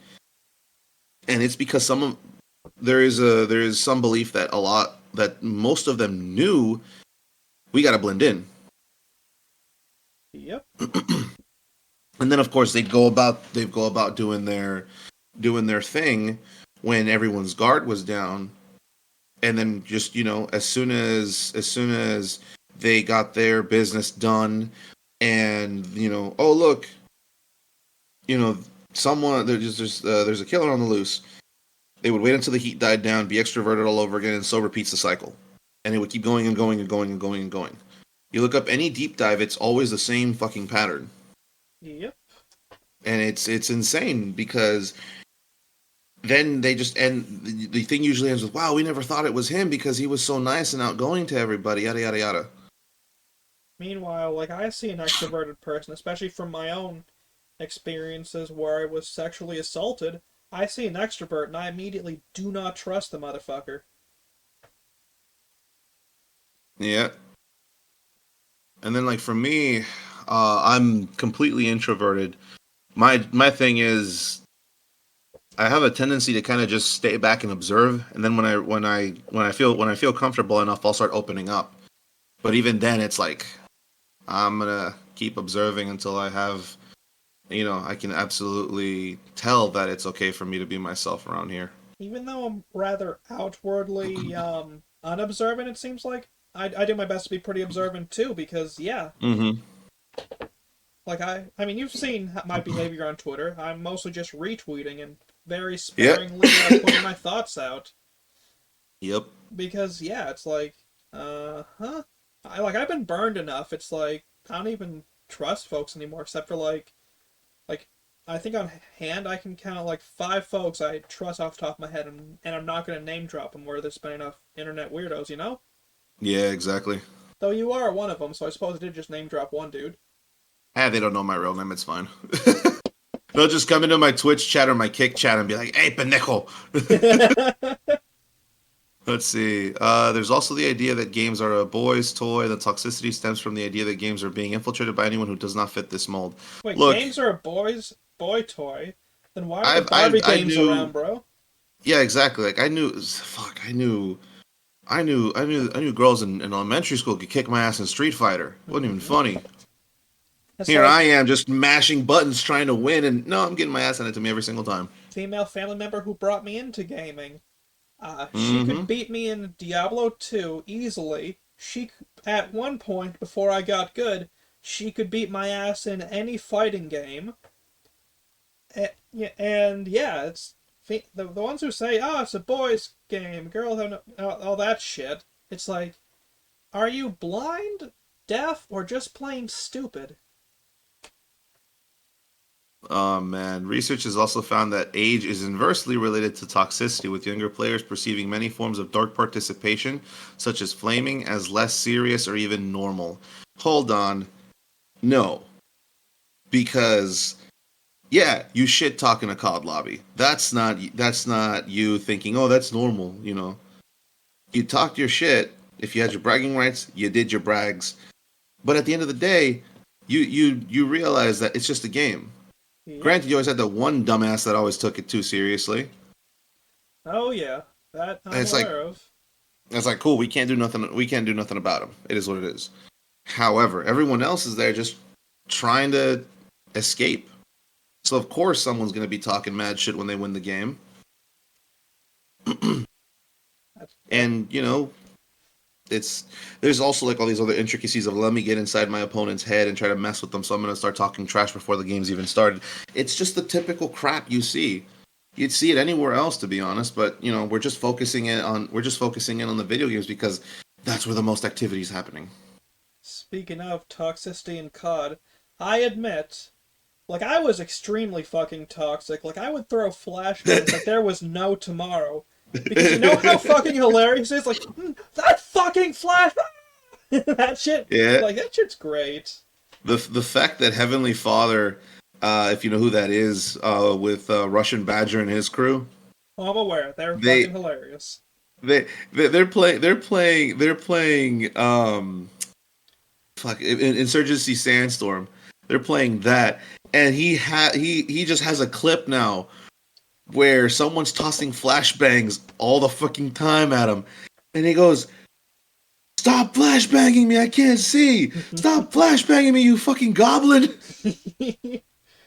That's funny. It's just funny, and it's just like it's seriously just because his friend is just taking a piss on the situation and having fun with it. Because they're in the middle of a really dark room in the center of a prison. Of course, a flashbang is warranted at that point. The fucking prison map is so fun, be it on either survival, I think the mode is, Or or Rush. yeah, or rush. Like that shit is great. Like Russian Badger is the only reason I know about Insurgency Sandstorm, and it's such a Yep. fun game. Yep. Let's Sorry. see. I'm just trying to read through the rest of this.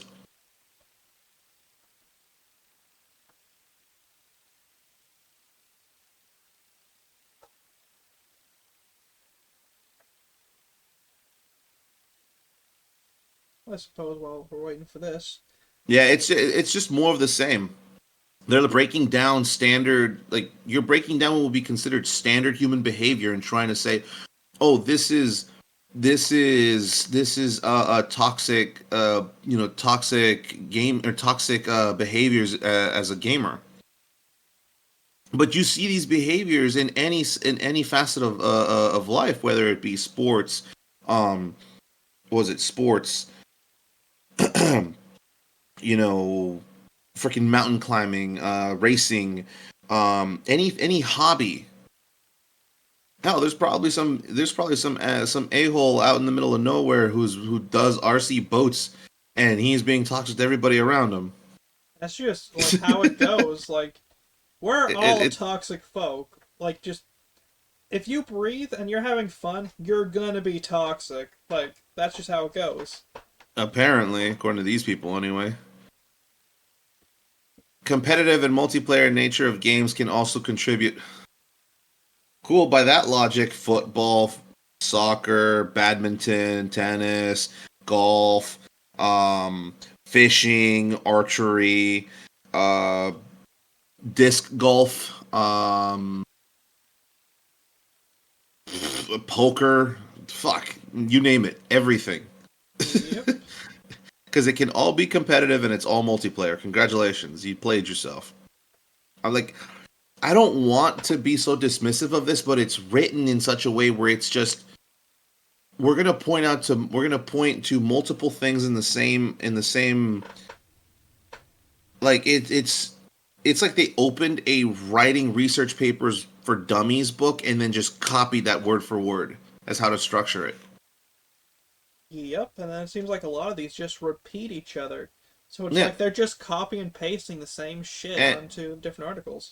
and mind you, they're referencing all these other research papers, which I'm not gonna look at just because one, we don't have time, and two, okay, maybe there's merit to these research papers, but they're being misrepresented, if anything, because you can take everything in this article alone, you can take it and apply it to literally anything else in life, and you'll see the same information Yep. or the same data spread that they're claiming.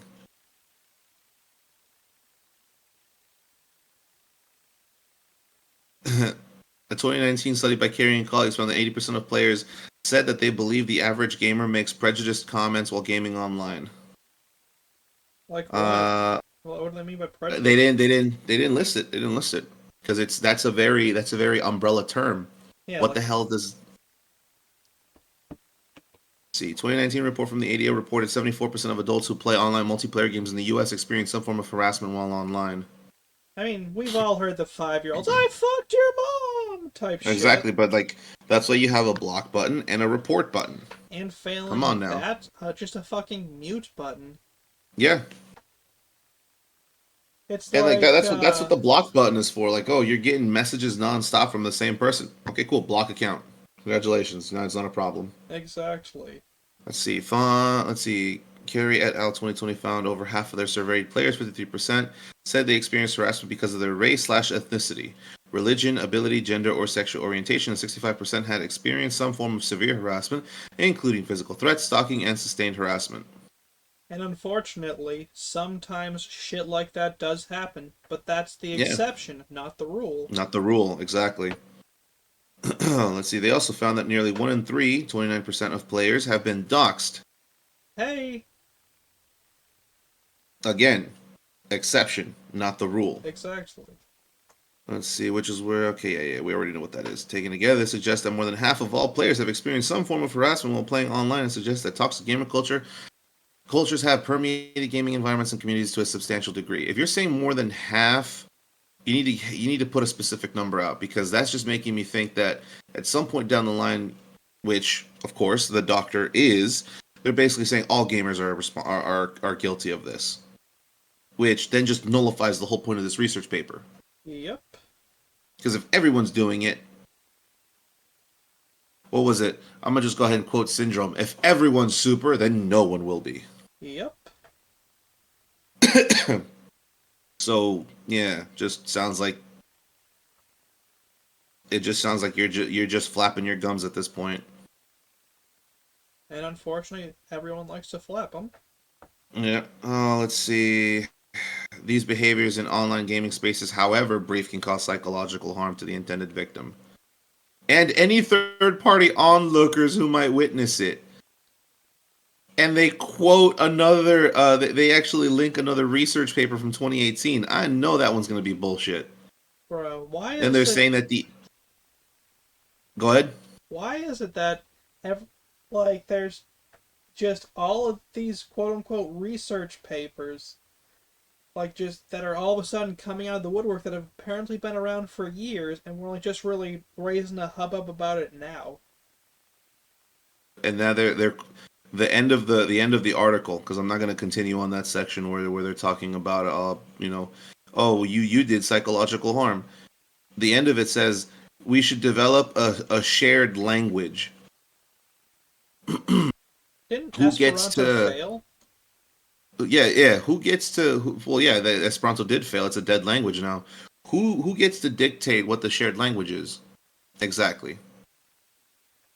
Is it do we all have to learn? If I want to play video games, do I have to learn Japanese, Russian, Polish, Ukrainian, Syrian, Farsi, Catalan? Maybe. Or is it just gonna be everybody has to speak English and you can't say these specific words, which everyone says. It's no, you're asking for a unenforceable and unenforceable rule first, and second, it's something that will never happen because you're not about to tell people what they can and can't say and what language they can and can't use. Yep, because doing that leads to more issues. Yeah. And let's see. From the broadest perspective, all deviant behavior that takes place online, both in and out of games, can be placed under the broad heading of dark participation. All deviant verbal and behavioral actions that take place on the internet would that fall under this categorization. Any outcome of these behaviors that cause harm to another's health or well-being, i.e., online propaganda, fake news, or oh, there it is, right there. What a Online fucking joke. propaganda, fake news, harassment are considered toxic behavior. So, in other words, they're just trying. Oh, it keeps going, cool, but I don't care. I'm not going to read this anymore because this is just ridiculous. It's just them justifying anything I don't like is something you're guilty of. So, projection to the third degree?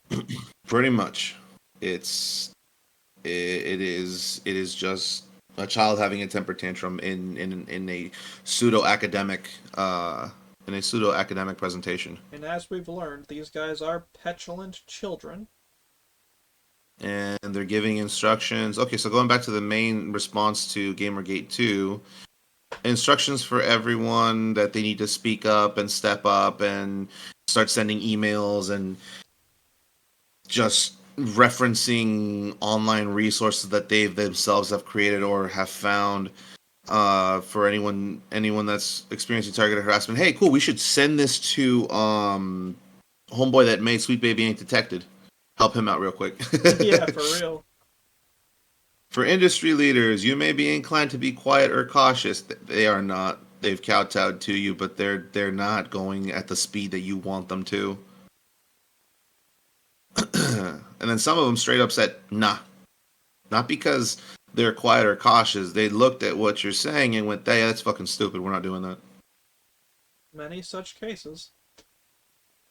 Let's see. Then they're referencing a previous article that they've written empowering the game industry. A major lesson learned from Gamergate was the importance of taking a loud public stance that no one fucking agrees with because you're stupid. Because it didn't happen. I just made Oh a dismissive man. wanking motion. That's my thoughts on this. It's just like, man, come on. Like, you're grandstanding, you're virtue signaling, and then on top of that, you're trying to act like you're the victim while dismissing the fact that there are people out there that actually did get victimized. Last I checked, the target of everyone's ire when it came to what happened with Zoe Quinn and everything else that went with that bullshit was that the main guy that was being targeted, who was innocent, ended up exiting the server. Yep. And there's some reprehensible shit that happened. Yeah, and no one batted an eye. They went, good. What? It still horrifies me to this day. It's like it's shit like that that makes me think, cool, I can't listen to anything. If, like when it comes to like, okay, say the behavior of the Niji Sanji Defense Force, for example, or the behavior of the Niji Sanji talent, the behavior of the Sweet Baby Ink devs, the behavior of Lego Butts, for example. It's like y'all are fucking mental. Yeah. If that side keeps employing folks like that and keeps them on the side and just champions them, it doesn't matter what they're standing for. I could never stand for them. Mm-mm. And it's just one of those things where it's like as everything goes, I'm like, man, I'm seeing all this crap, and I'm expected to just accept it. Nah,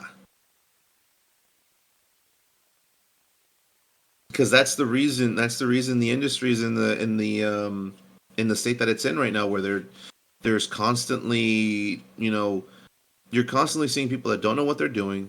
They are trying to act like they know what they're doing, and when it comes to actually putting out good product, they're putting out everything that's defective and just falling apart at the seams. If I wanted defective and falling apart at the seams, I'd go dumpster diving. Yeah, exactly. See Sure, this reminds me, I need article a new from. chain. In other words, failure to clearly and unequivocally denounce Gamergate and the harassment and abuse done in its name created a space for that hate and abuse to flourish, spread, and become normalized. Hate, harassment, and toxic behavior have no place in games. By taking direct, targeted action in a timely manner, we can mitigate further harm to talented, dedicated folks in games and help prevent additional recurrences of these harmful events.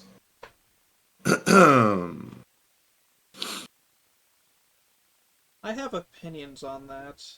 Where are your sources, my friend? Because you have Exactly. not said shit. Well, you said a lot of shit. You just haven't backed it up.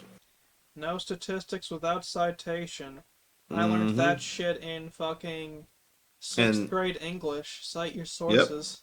yep. Well, okay. And here's the funny thing: they did cite sources, resources, games, and online harassment hotline. How to find a therapist? Ah, shit.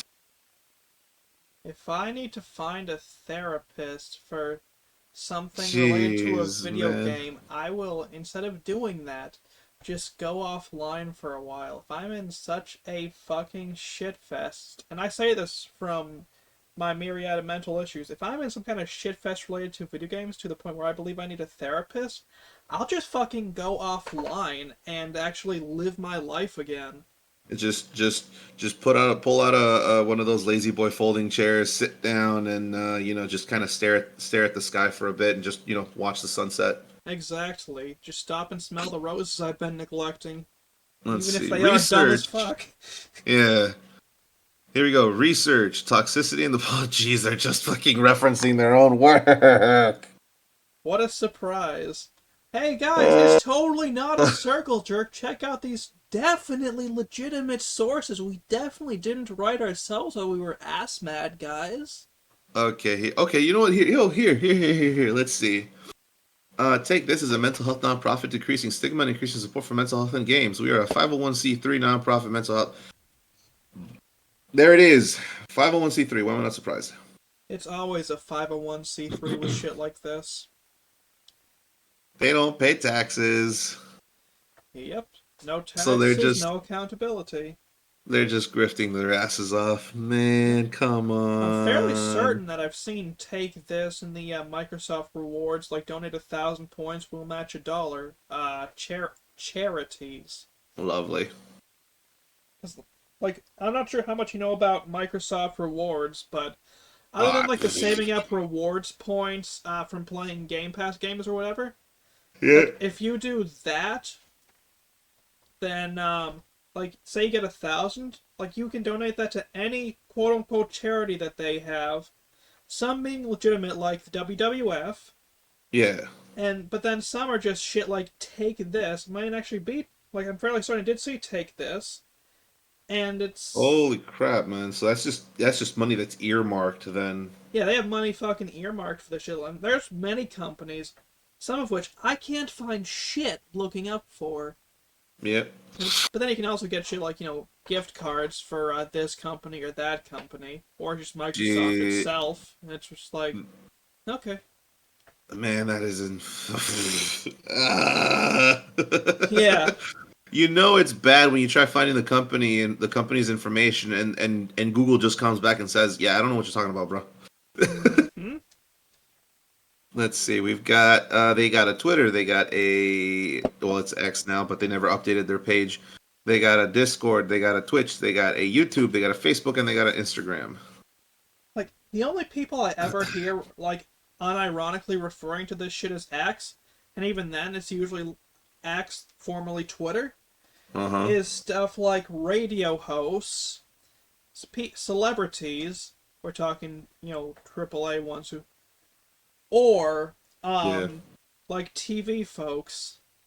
Other than that, where it's like it's fucking Twitter, regardless of what they Oh label yeah, it as. everyone's saying Twitter. He says we combine clinical best practice with a love of all things gamer, providing a safe, accepting space for gamers and developers.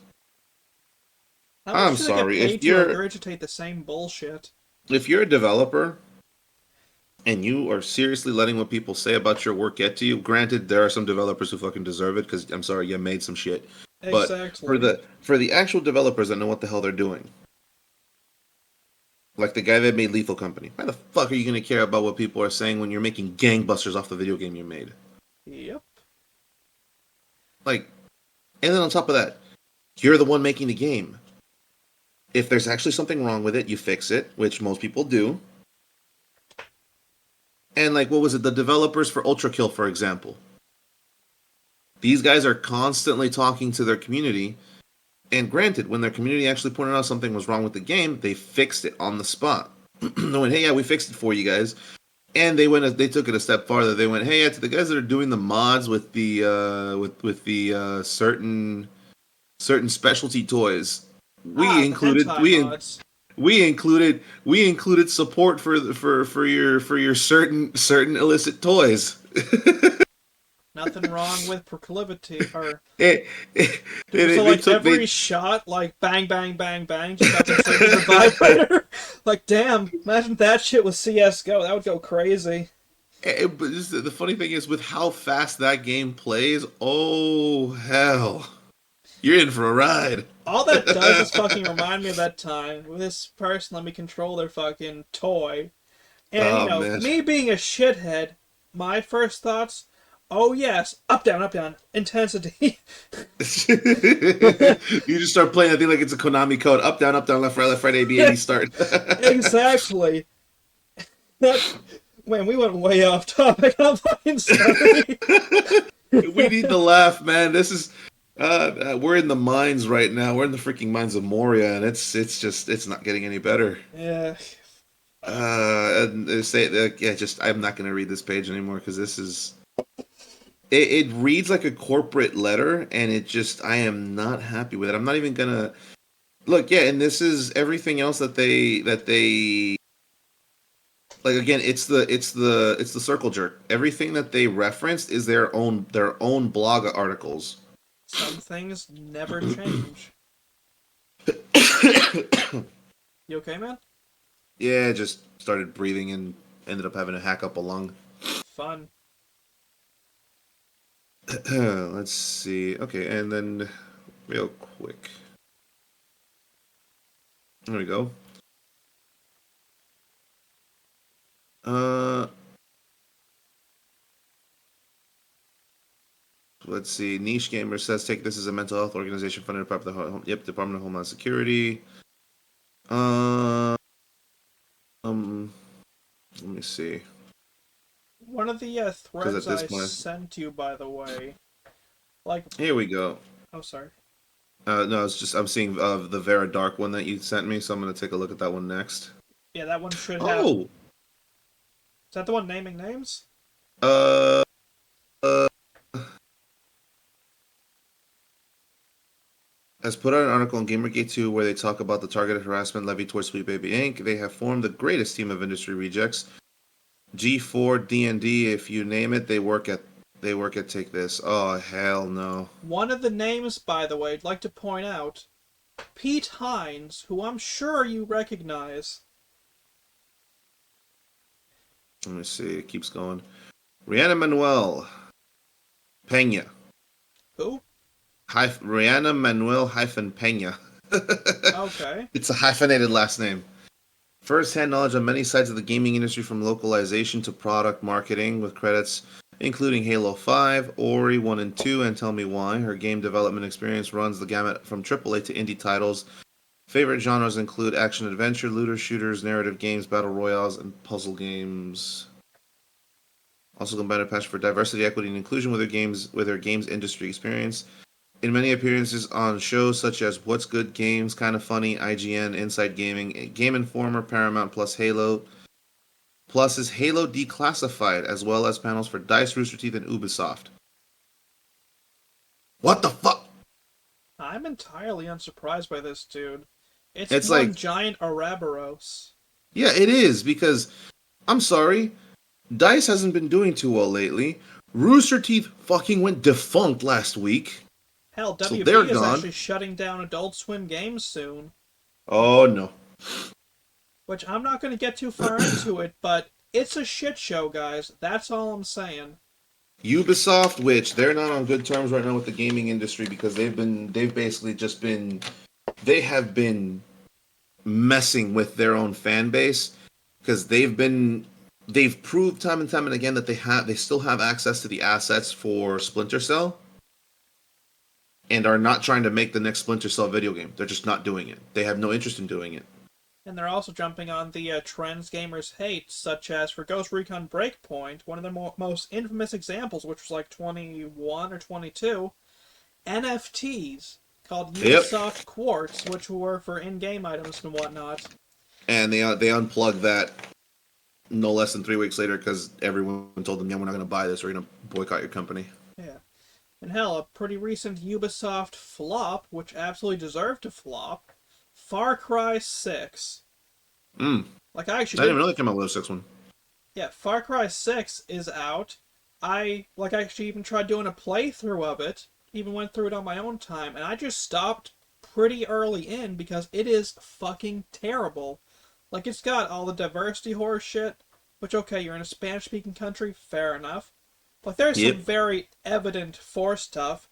The story itself sucks. The dialogue is garbage. The combat Yep. is just boring as hell. And, like, it doesn't even feel like a Far Cry game. That's unfortunate because it is not that hard to do a Far Cry game, for crying out loud. Exactly. Like, I mean, you can play it if you have Game Pass, but, like, don't bother. Save the hard drive space. The last other controversial Far Cry game, which deserved it too, but was a lot better, New Dawn.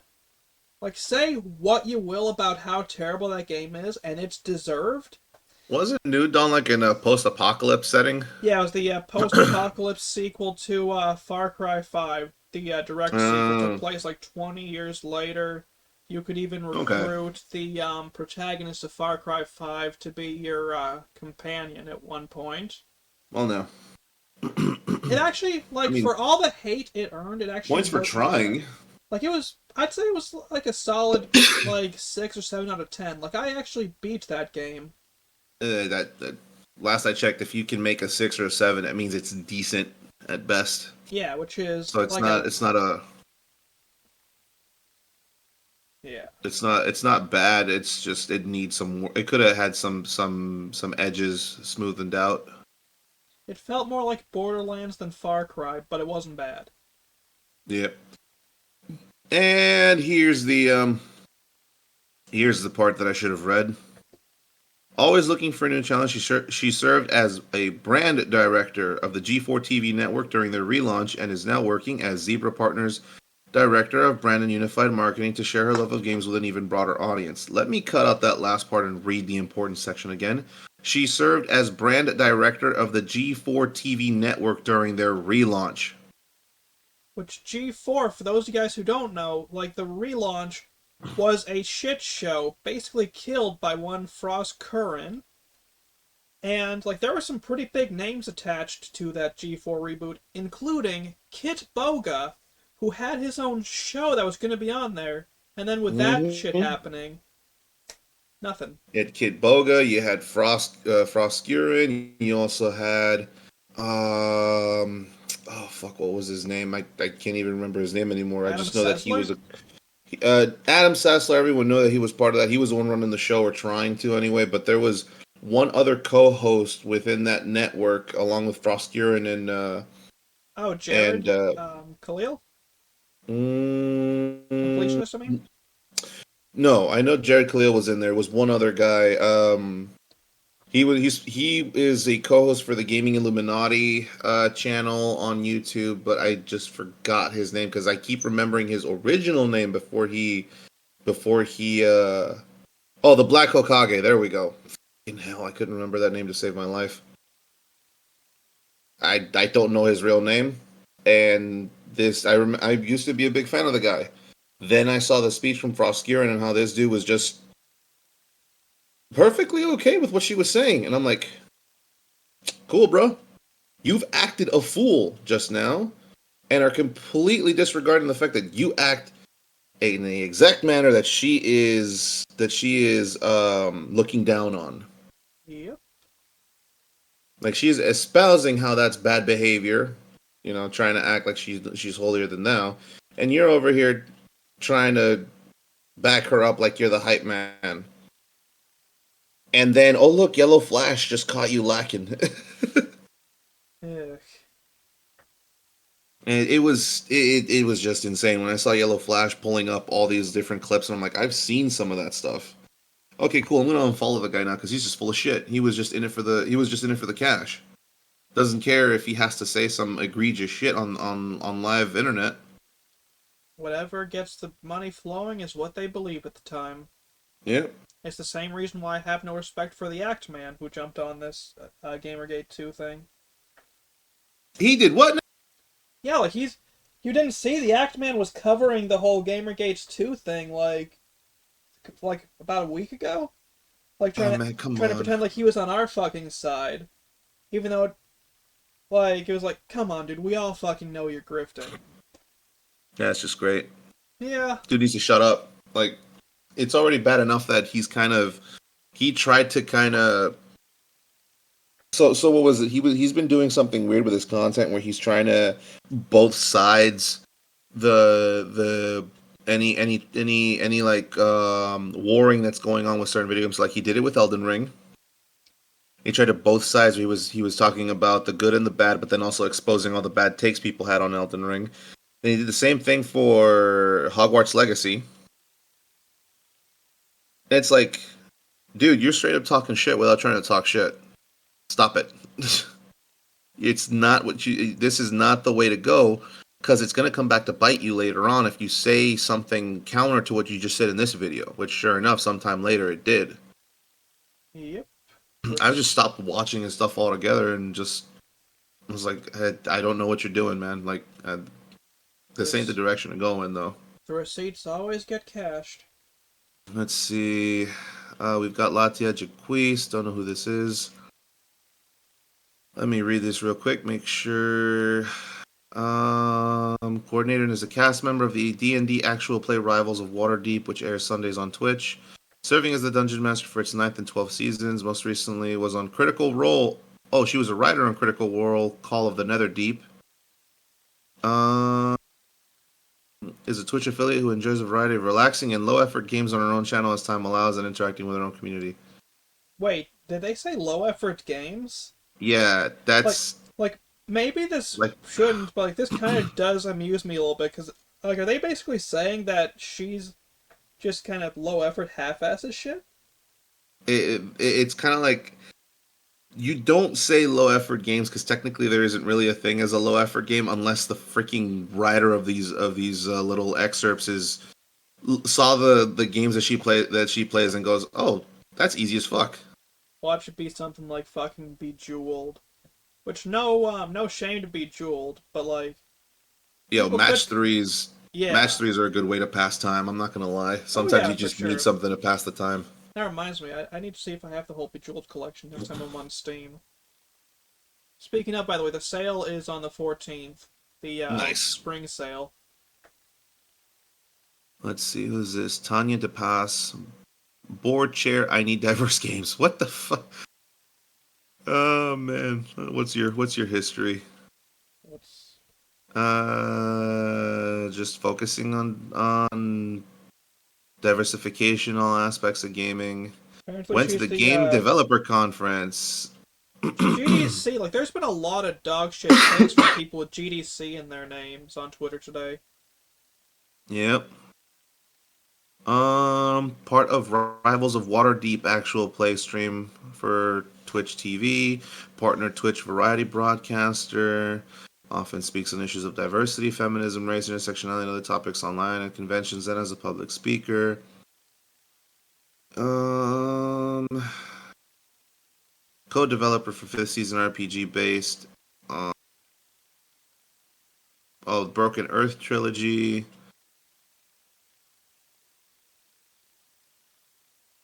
What the fuck? Creator and creative director of Into the Motherlands, a Twitch-supported RPG and actual play stream airing weekly on our channel. Here's my thing, though. You got all these people. How the fuck do you have time for any of this? Because what these blurbs are basically telling me is that these people shotgun so much into their day. How do they have the time for anything? It's a good question.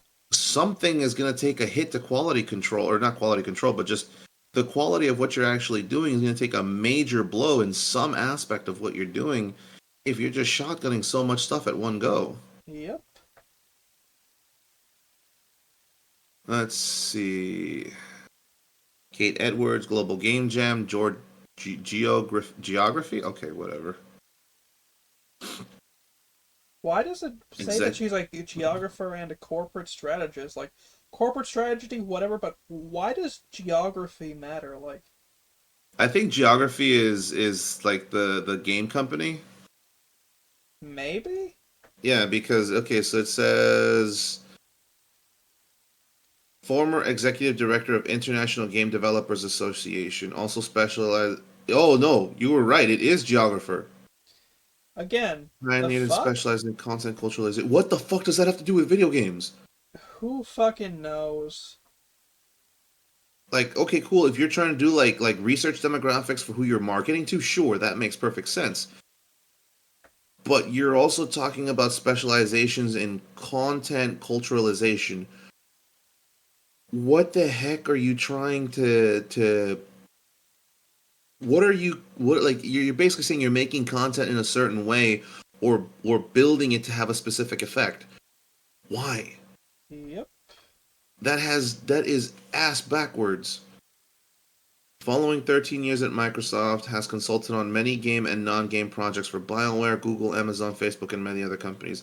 Mind you, so Amazon released a game not too long ago and it flopped. I think it wasn't New World. It was before New World. The fact that there were two flopped Amazon RPGs, both notorious GPU killers, if I recall Which correctly. I think people are still playing New World, amazingly enough. Yeah, they still do, but it's got basically no audience compared Yeah. to at peak. And then with Google Stadia, holy shit, that's like when I see Google, I'm just immediately thinking about the Stadia and how that flopped so hard. See, I'm still surprised it did because it was, and still is, the gold standard for cloud services. Like, it's better than Amazon Oh, Luna, which it outlived it. It's it better than was. Xbox Cloud Streaming, which outlived Mm-hmm. it.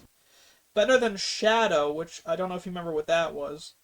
That was a Wasn't that virtual Nvidia's desk. deal? No, it was a virtual or say virtual desktop service where you could basically rent a cloud-based gaming PC you could install all your games on and just do that. Yep.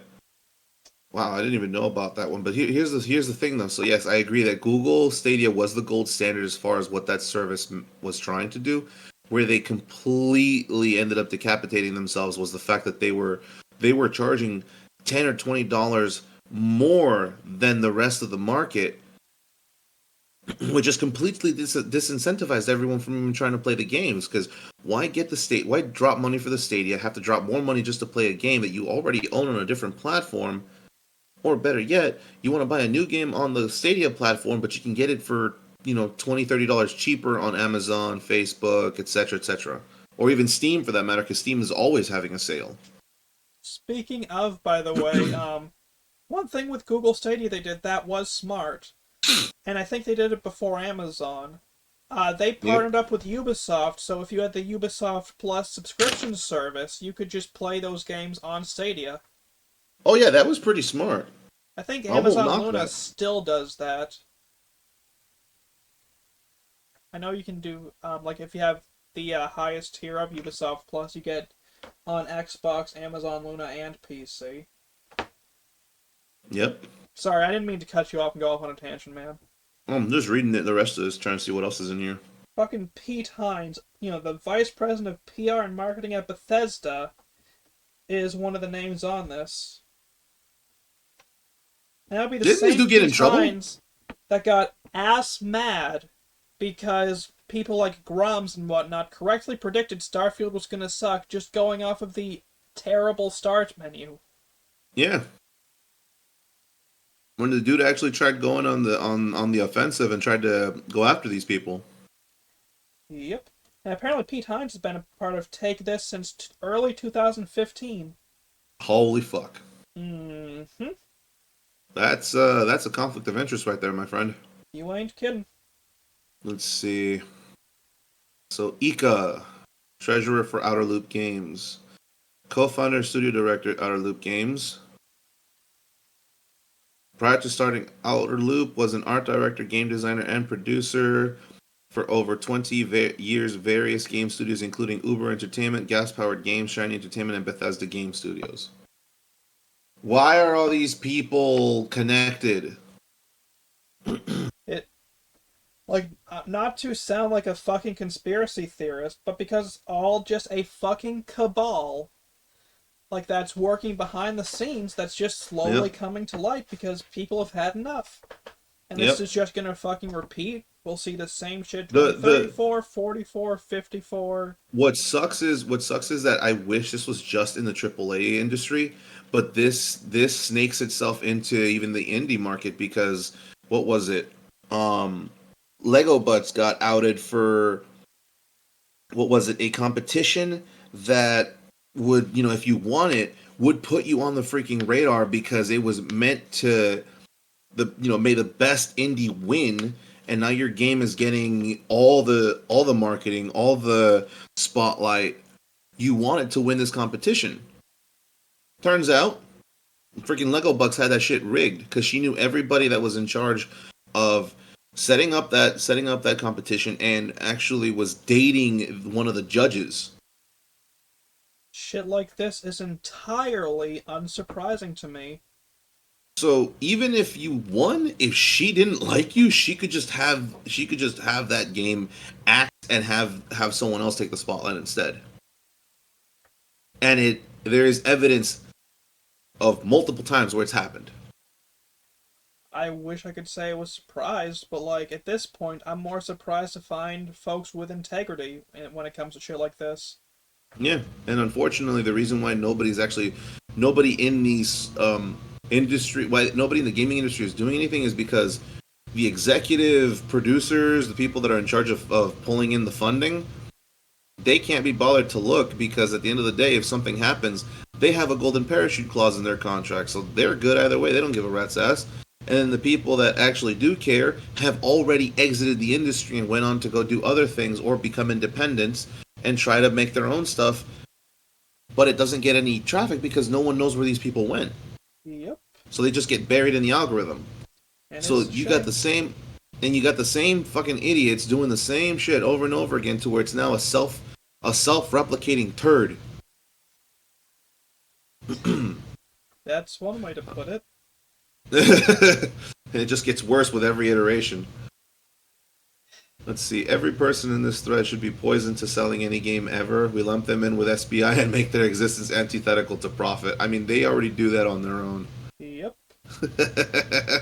uh, that's funny that someone in the comments section actually said that, though. it is. Oh, look at that. Vara isn't able to see Rachel Cowart's post anymore. Yeah, this they went protected. Um,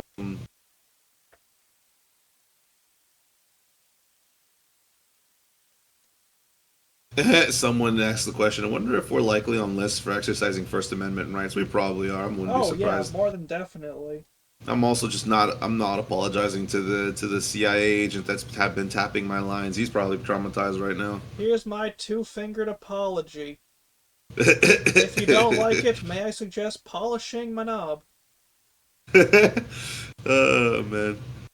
Let's see. So the geek commentator says the video game industry is the only one I know that actively attacks their customers. Gamers everywhere need to rise up and boycott buying any new games for months until they get the message. The games will be there for you when it's over. I'd I love to mean, say that would happen, but let's be it's not real. gonna. Exactly, like gamers will never fucking boycott because the majority, and I know this is gonna piss people off, but the Yep. majority of gamers are consumers, not customers. That's how we get shit like price fixing in the GPU market and other Yep. markets, because all they do is mindlessly consume, and they don't do any critical thinking, boycotting, or saying, "Hey, that shit's not right." Because they don't Yep. care. They just want their slop, and it doesn't matter how it's being delivered as long as they get it. Now, see, I got to call out this one user because they actually have a good idea of what's going on. Amazing Game Productions commented with correction. The mainstream video game industry, comics, tabletop RPG, and movies are the only ones I know of that actively attack their customers. He's right. They Especially also go on to considering what's say, coming out, like with D&D folks being like, or like actively spitting on the legacy of Gygax and what was it, exactly, Amsteron?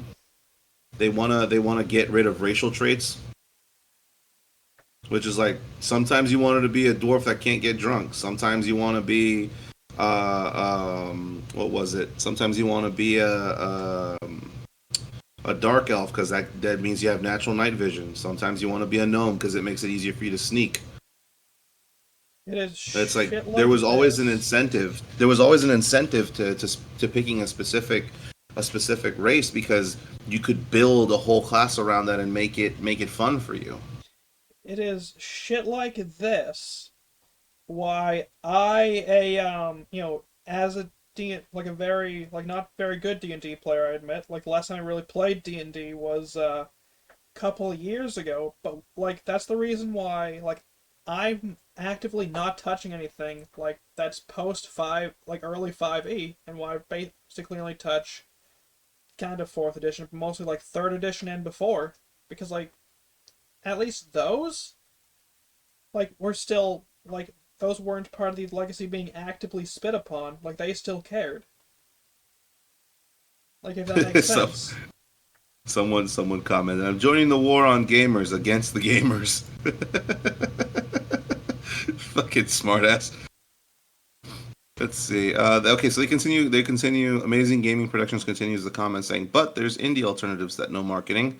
I know listening to my fans helps me make great games they love."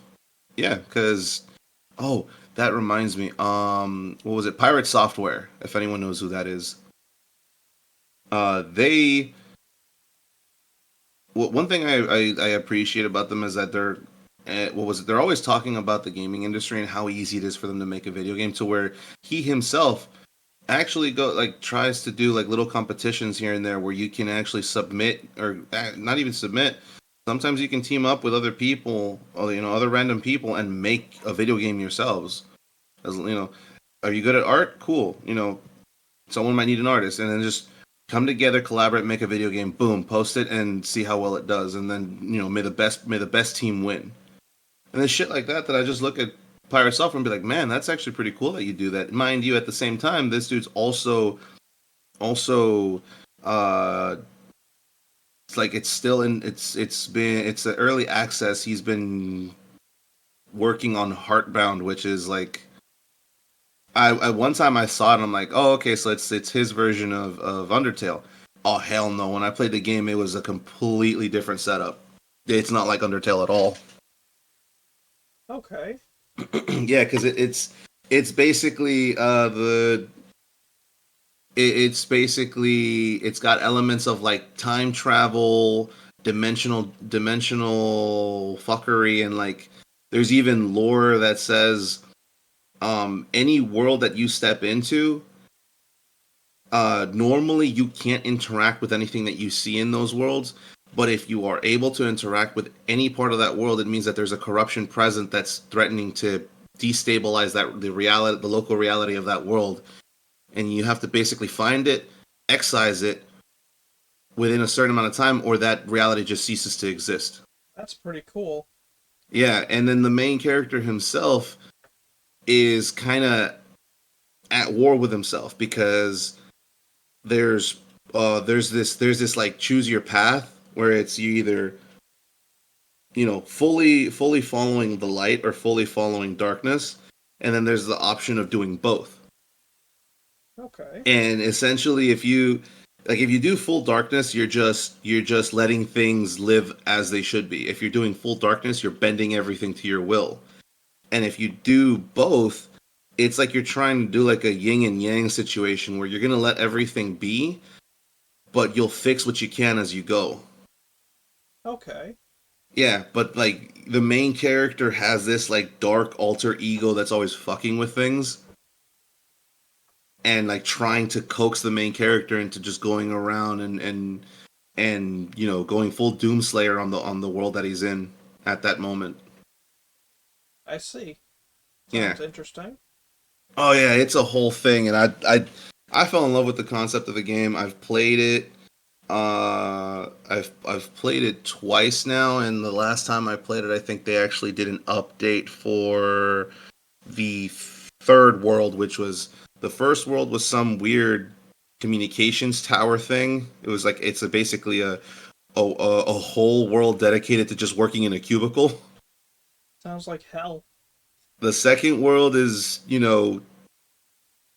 Zootopia, except everybody's still living in like forests and homemade villages and whatnot. I say kill 'em all. And then the third one is basically Helheim. No, not Helheim. Um, oh, jeez. What was the Land of the Fire Giants? I think is what it Mufelstein? was. Yes, and it literally tells you as you're dropping into that world, prepare for prepare for a fight. Okay. Yeah, it. But like when you start that one up, yeah, there's lava everywhere. You're on a moving platform. And when you finally get to this giant door that's supposed to kickstart the entire adventure, as the door closes behind you, it's like, okay, hey, that's all we got for right now. Come back later when the game's been worked on some more. Okay. Yeah, but it's like, I want to see what this prepare for a fight or prepare for war situation is. Because it just like it's like that one's gonna be the most intense one because it's like a full on you're basically going to fight fire giants or something. Welcome to hell, boy. I hope you Yeah. got room on that ass for the spraying. Welcome to hell, motherfucker. Yep.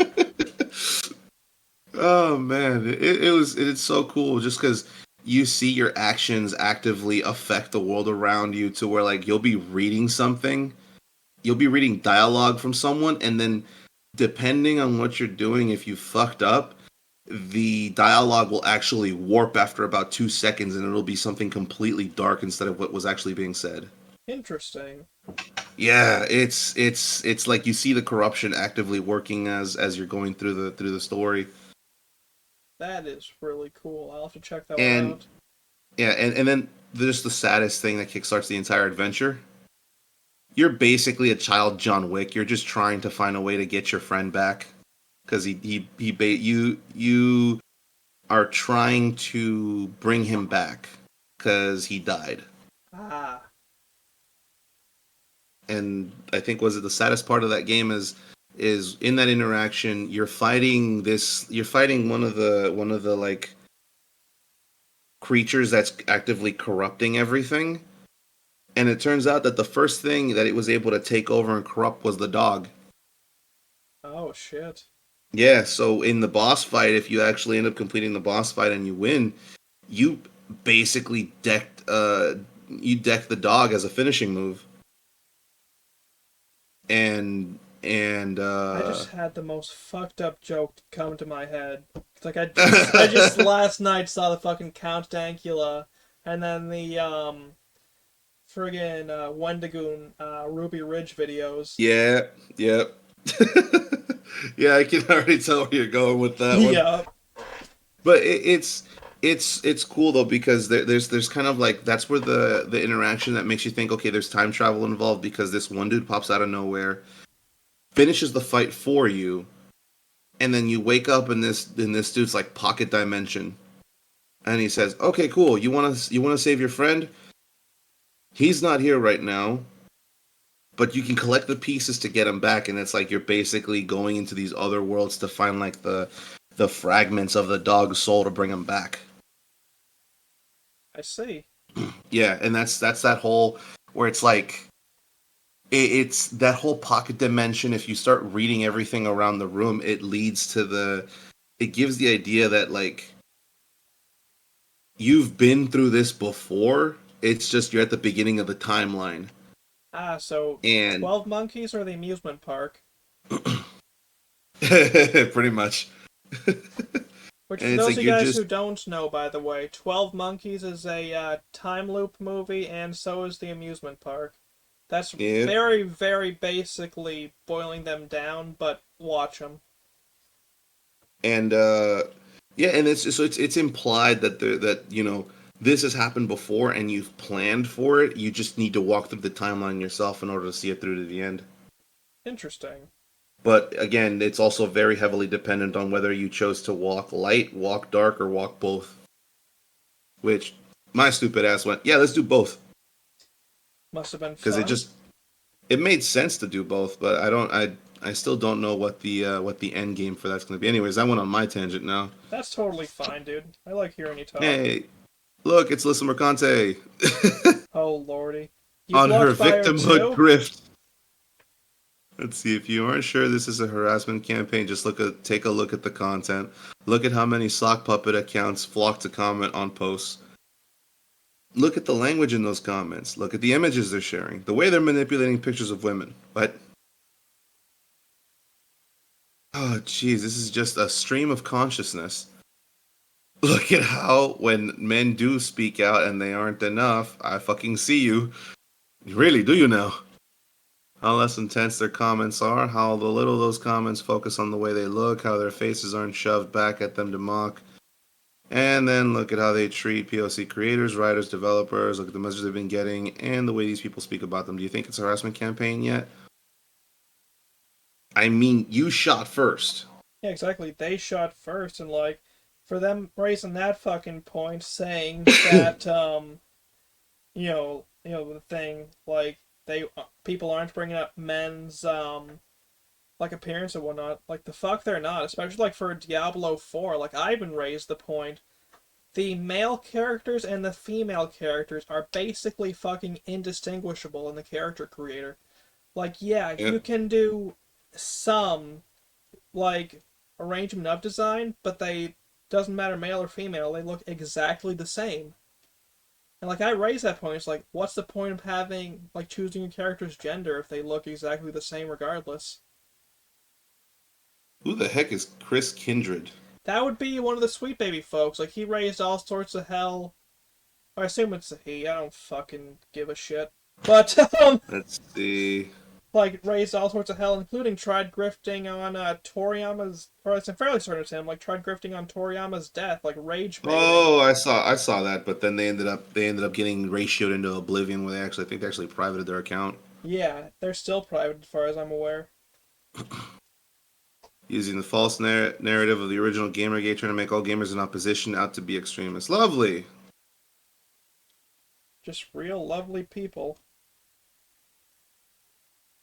It's crazy how they almost sound the same. It's almost like they planned this together. Pair at the same points. It's textbook. Hmm. Yeah, and then just highlighting Chris Kindred, saying familiar playbook. Yep.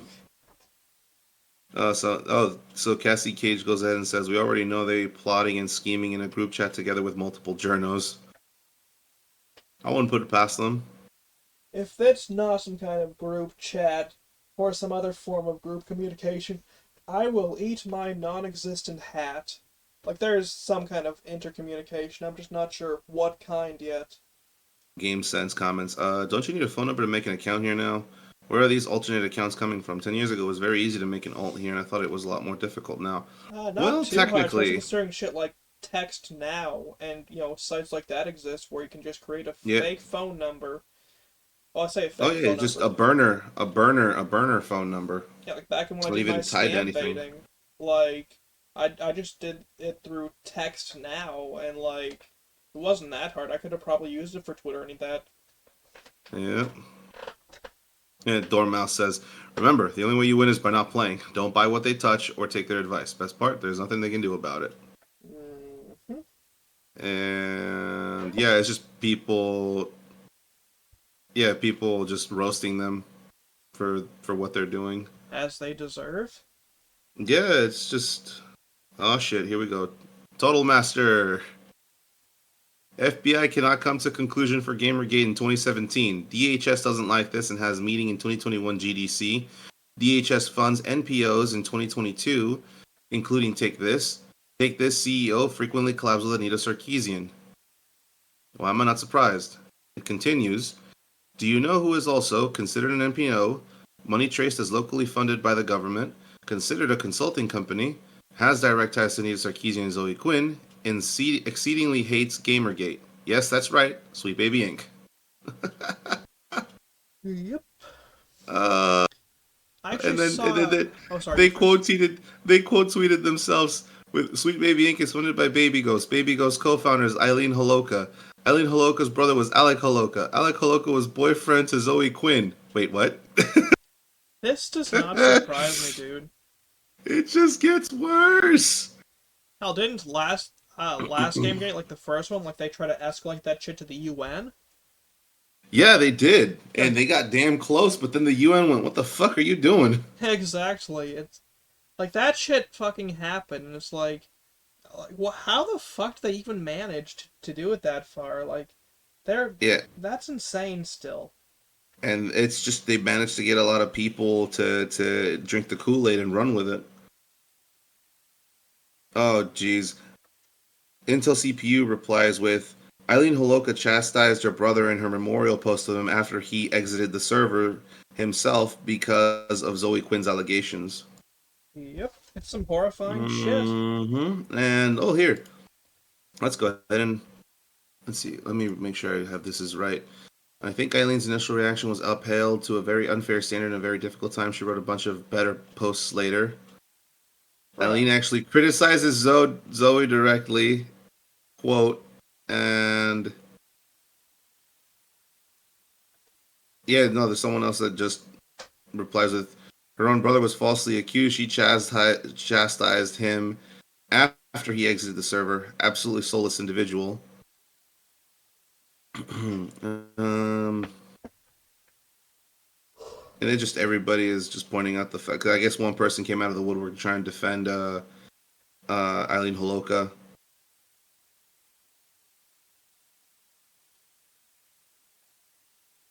Sorry, I am This is listening. funny. This is funny. No, no, I'm reading some of it, and just it's like it's the beginning of it is just woe is me, but then a second sentence into the first paragraph, the whole response to Alex's death was a shock to me. The day he died, I had to write a post announcing it. I didn't have a choice. I needed to get it out.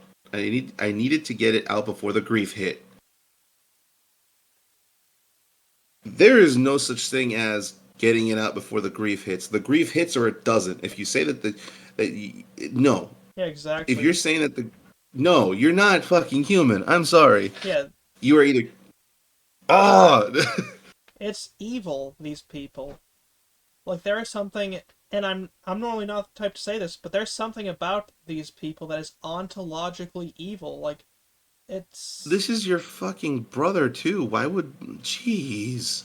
yeah, it's like Since then, it says since then I've been continually harassed. I've been criticized for being both not supportive enough of Alec and also not critical enough. Hold your horses. The fuck are you saying?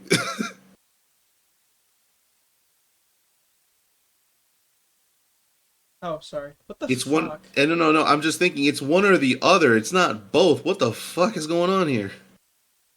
It sounds like she's trying to make herself out as the victim to both quote unquote sides of this thing, but she comes out sounding like a unfeeling just creature. It is. I mean, look, and as you said, it's like okay. It keeps going. I should have tossed him aside and also done more to save him. What? That Like, why are you trying to paint yourself as the victim?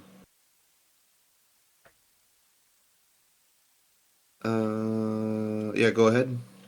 no, you're good. I didn't say anything. I'm yeah, I'm just going through the rest of this. I suppose I can talk more about my side project. So, I have currently broken off the door of an old microwave, screwed some holes in the back. Come tomorrow, I'll have a new mount for my projector, as opposed to just having it on a rickety ass shelf. And I should have it properly centered on my screen. I say my screen, but like on just the little bit of fabric I put down, which that'll be nice. Not really important to the topic, but I'm surprised at how well those screws went through the back of the microwave. The real fun's going to be, though, getting it mounted on the wall, because I'm not sure where the studs are. So there's something interesting. I'm listening. So for I think even to today it's still not a thing, but there is actually no law um that says if someone were to exit the server because of harassment on the internet, that's not a punishable crime. It's not even considered a crime. It's just something that happened. Which that is still pretty horrifying, because isn't it a lot, like if you tell someone to off the, or to leave the server, like you're responsible for, like, was it first degree murder? It's basically like it can be considered coercion, one, and two. Um, there is no lack of prosecutors that can spin that into, oh, this was premeditated, and they were able to manipulate the victim into carrying it out themselves. It's some horrifying shit. Yeah, but then, like, of course, I'm reading the second paragraph of well, I guess this is supposed to be Eileen's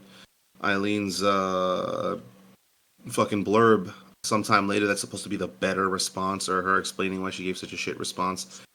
They're basically just saying, "Oh, woe is me," and the people I thought were on my side turned around and tried to backstab me, and just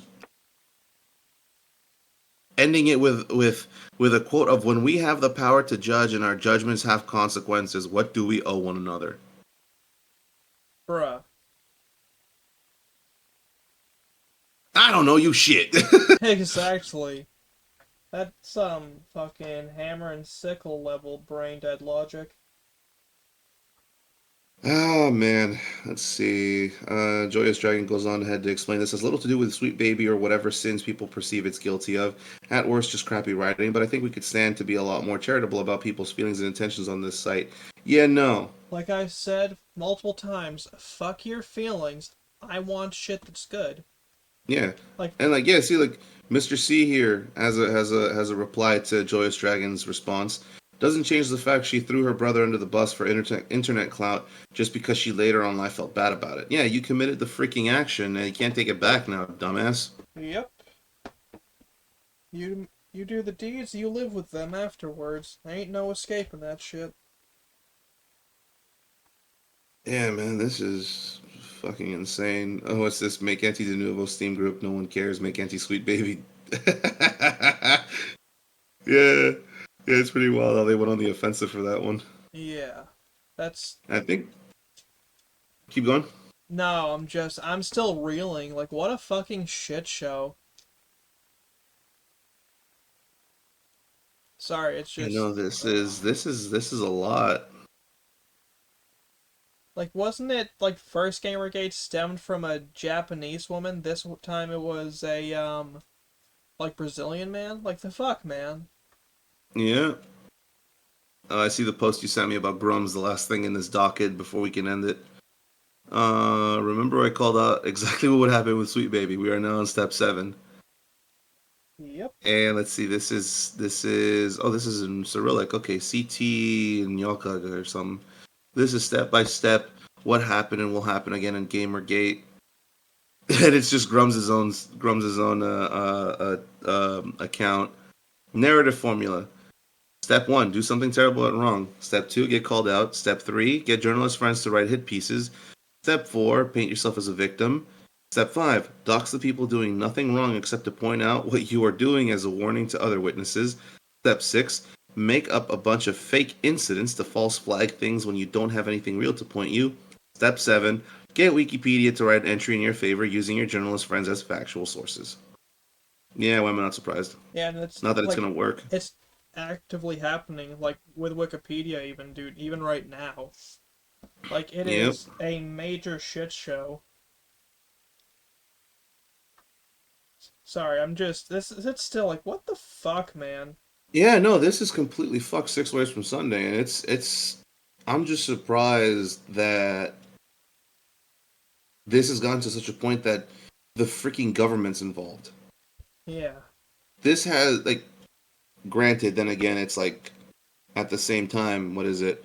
They're gonna ban usage of TikTok. Well, they were saying they were gonna ban it, but what it really is, they're divesting to where Tencent and I think whoever the heck else owns it would just be handing over ByteDance? assets. Yeah. So ByteDance and Tencent are basically going to be handing over all assets to the only companies that can actually operate it in the U.S., which is just Microsoft, Meta, Google, and Apple. Yeah, I think that just labels them pretty much. And because these guys are already basically giving the government a backdoor to look at everything, it's like cool. Hey guys, meet the new boss, same as the old boss. Mm-hmm. Nothing's gonna fucking change. They were saying about how this is just a brain drain and it's poisoning the minds of everybody that uses it. Yeah, cool, but you ain't gonna do anything different with it. You're gonna do the same damn thing. If not, you're gonna ramp it up to 11 and break up the knob. It looks to me like some of the like things they're looking about, like it's looking to me like this is going to be just another bit of government overreach. It's going to trying to stem into censorship and tracking again. Probably, but the thing is the difference that like I can see this backfiring so bad because cool. The moment people realize that they're being tracked, they're just not going to use it and it's going to die. Yep. It's already bad enough that people are like almost everybody and their mama uses a VPN now. Yeah, like I admit I occasionally use TikTok. Last time was a while ago, but like I was either using that for advertising. Like I admit I used to be a semi-active user. Yeah. Watching animal videos or car videos, 'cause there were some pretty cool LS swaps with Mazda MX-5s, among other things. Or Yep. like I was just posting random stupid shit like me bitching at the sky because it was snowing. It's wild. Yeah. Then there was the Oh. shitty egg video. That's the ones on Eh. YouTube too. If you know, you know. Sorry, I didn't mean to cut you off and go on a tangent of my own, man. Oh, no, no, no, it's fine. I just, oh man. Yeah, we can finish it off here because we've scraped the very bottom of the mine, and I'm just like, I I'm suppose gonna if you need a. want, have you seen that they finally tracked down shit for Time Splitters 3? Oh yeah, I did see you sent me this. It was Here, I'll read it out. 525 euros down, but for history in my collection. Oh, sorry, not euros, that's pounds. 525 pounds down, but for history in my collection, it's worth it, quote unquote. Free Radicals canceled version of Time Splitters 4 was discovered on eBay and is now playable. Sorry, Time Splitters 4, but like, still, Yeah. I holy didn't shit. even know there was a fourth one. What the fuck? I think for Time Splitters it was like 1, 2, Future Perfect, and then this canceled version, which the fact that we don't have a new Time Splitters game that just got canceled all that while ago is still such a shame. Someone went, we need an ISO. I don't have extra 525. Yeah, no, please put out an ISO. Let's emulate it. Time Splitters 2 was just so much bloody fun. Time Splitters, Saints Row, Dead Rising. It hurts so much, bros. Like, I saw that comment, and yeah, because, like, we had amazing Dead Rising games, and then, like, Dead Rising 4, which a lot of people hate, understandably, because it did kill the series, Yeah, which, like, that was, like, a result of both Capcom America, or Vancouver, like, somewhere in that area, right. and just regular Japanese Capcom both fucking up. And then we got this rushed Oh, mess, which killed the series. yep, Like, I thought Dead Rising 4 was okay. Like, I wouldn't call it a bad game. Like, a lot of the reason people hate it was because, one, it was a rushed mess, because I'm not about to deny that yep. it wasn't. And two, it killed the series, and that's where most of the animosity comes from. Oh, yeah. Someone replied with, what? Let's fucking go! In all caps, and they ended up, what was it? It's posting a Sailor Moon cosplay where the cosplayer is holding an AK in each hand with a Nice. big, just a giant shit-eating grin. I'll have to send this one to you here. Let me share it real quick. Alright, I'll open this one up. Let me just open up Uh, uh, Twitter. where's the? Here we go. Oh, where's the share button, motherfucker? I guess you can't do it in the. Oh, there is the share button. It just looks like an upload. Yeah, it's weird, the labels. Thinking supposedly Twitter, for those of you guys who don't know, is going to be getting rid of retweet performance metrics, and it's going to be supposedly a video forward platform pretty soon. Which, Oh, yay! cool! I'll be able to start streaming on Twitter. Let's go. Oh I've been damn, I wanting to do that see for a that. while. Yeah, Yeah. I couldn't read the whole comment, but it doesn't need the first word to get the message through. neighbor, what? Let's freaking go! Oh man, I needed that laugh. Yeah, I think I only played the first Time Splitters, and I swear I was scared shitless on the first level. I know Time It Splitters 2 and Future Perfect you can get backwards compatible if you've got an Xbox. nice, Yeah, like I have those two on my Xbox. awesome, yeah. What was it? I think what was it was the first scene. I think what they what was it? They fired up a teleporter that was on site. And there's some weird crystal thing that got snapped into like multiple pieces. No, it was like a belt of diamonds or something. Or I don't remember what it was. It was some weird belt thing that if you had all of them, you could just basically jump through time. I think, but That's like, I don't know. huh? I'm trying to remember myself because that Yeah, it's the first game, but it's like the scene. That scene, there's some weird alien thing that pops out of nowhere and just rams his arm through one of the characters that you meet, and it creeped me the fuck out to where I was scared of playing through the first level. I just ended up handing the remote to my buddy. I'm like, no, I'm done. I don't even remember what the hell happened. I just know that I was scared shitless and I didn't want to play it. it happens. Now I'm like, I need to revisit that because I don't think that was as horrifying as I thought it was.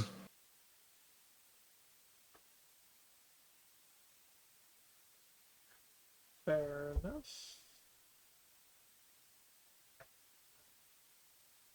Is there anything you'd like to talk about before we head off? Um,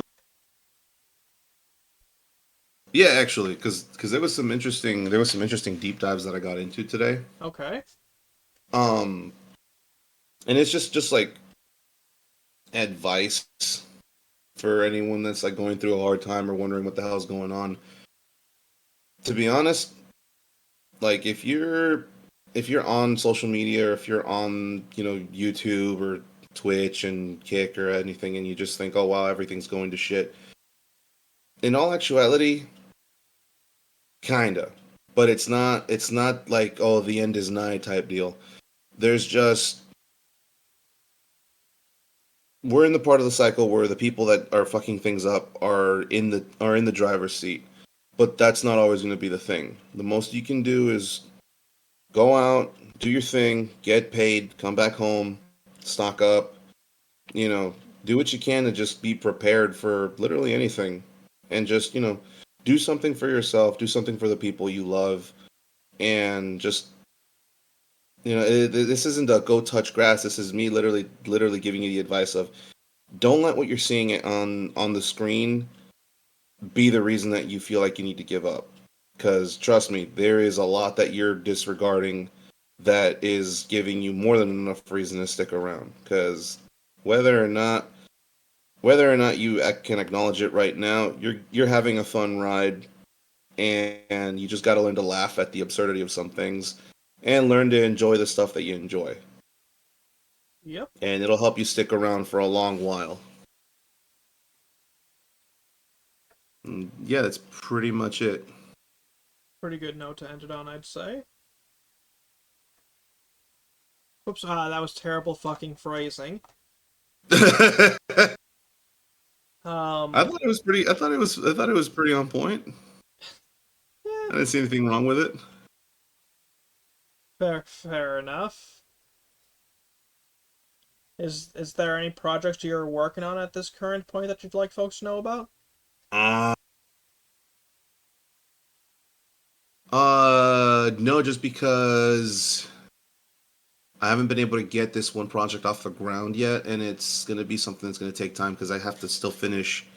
I still have to finish figuring out what direction I want the story to start and go in.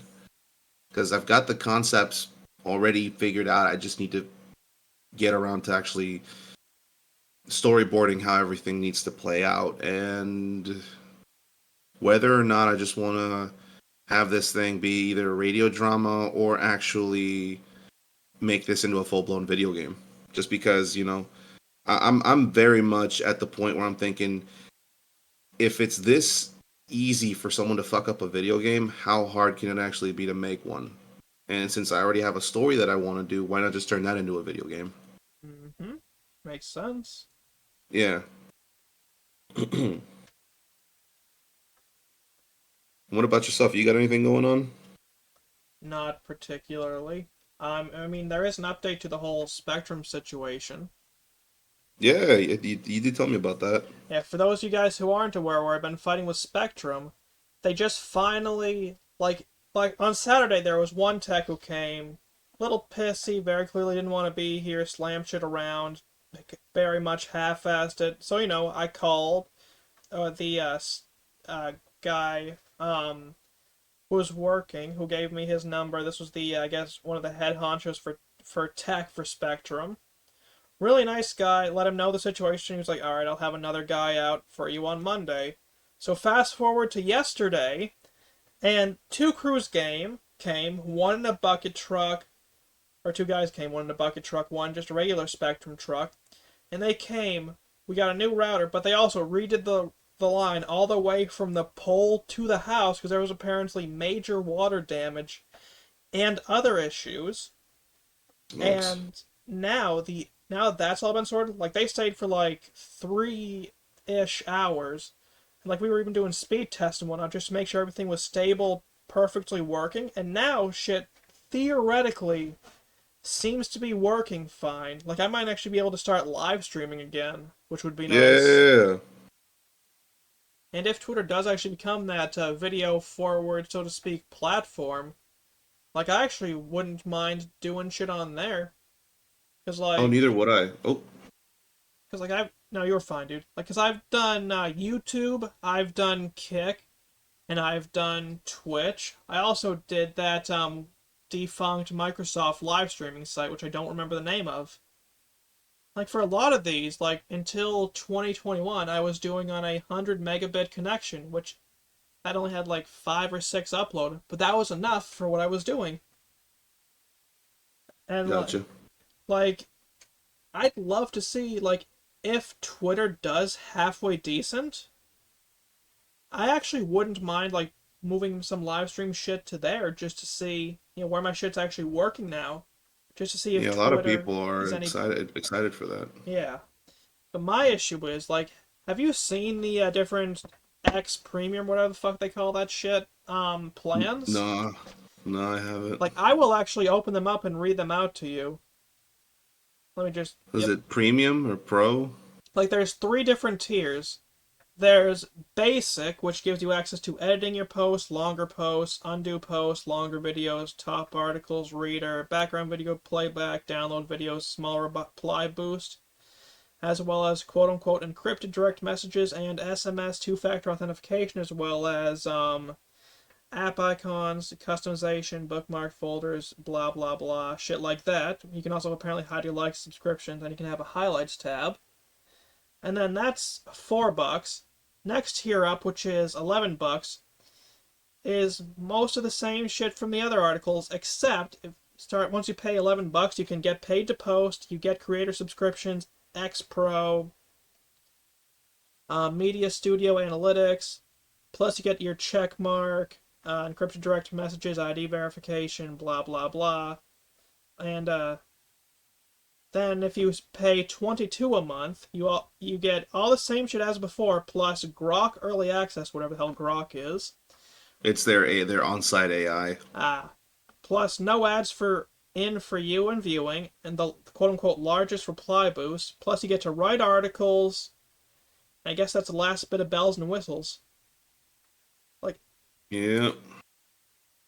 that's the one reason why I'm extremely wary of even attempting to possibly live stream. Because if I want my live streaming to actually matter, be at all lucrative, I have to shell out at least $11. Yeah. That's looking freaking wild. Yeah. That's why I think I like the idea of it. I might test it out at some point. But if I do that, what I'm going to be doing is um just unpaid live streams just to see if there's even interest and maybe go from there. Yeah. But even then, the idea of having to spend money to get some of my cash back just more screams pyramid to me. You know what I mean? Well, also the thing is, I think what is it?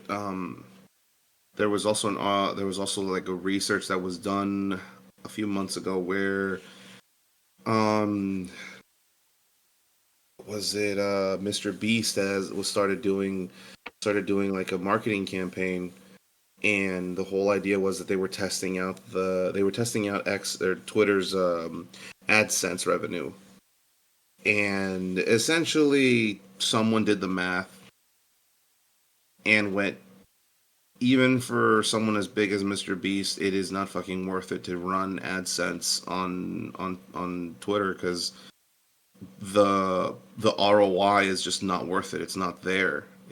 He's making, I think, like a quarter of what he actually makes in YouTube.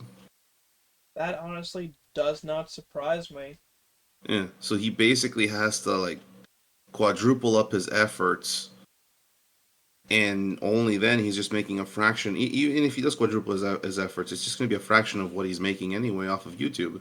There's no point in him migrating over. That's one of the reasons why I don't like. I'm quite leery of this. Like Yeah. hell, remember There's still that Nibble guy before he disappeared? yeah. Who bitched because I'm not, blah blah blah, not making money off of just parroting other people, other people's video game shit or whatever. Like he did that, he bitched about that, but he did raise kind of a rather pertinent point, just where you're not making money out of it. I don't Mm-hmm. like Nibble, but that was actually kind of a fair point. What even happened to that guy? I know he left, but he just working I 9 to have 5 now. I honestly don't know. I never followed up on that story, so it's anyone's guess what the heck happened to Yeah. him. it's it's definitely one of those where like they're still trying to figure out what the hell they're doing because at the end of the day they're still having to overhaul all the code. They're still having to figure out how the heck any of it's supposed to work. And then on top of that, it's just trying to monetize the traffic that they have, So speaking of the which is traffic, like, I'm not sure if you yeah. noticed with Twitter how it's doing not ad, but like rule enforcement again. Like I end up reporting like separate cases of targeted harassment, and then next day I get a follow-up email that says, "No, no, there's no rule violations here."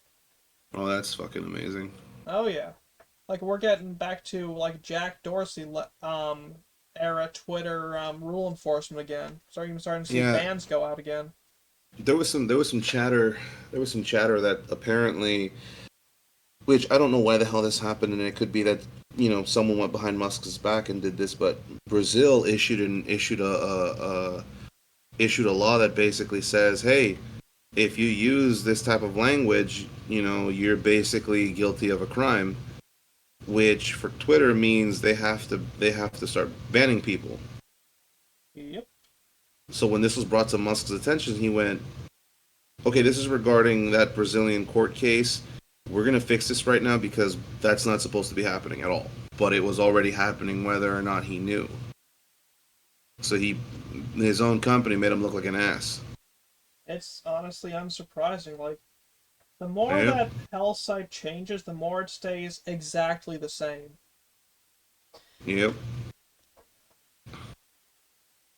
Anyways, dude, I'm going to go ahead and call it. Yeah, it's 2:07, dude. We went well over the 2 hour time. We're at currently 2 hours, 51 minutes on the dot. Jeez, man.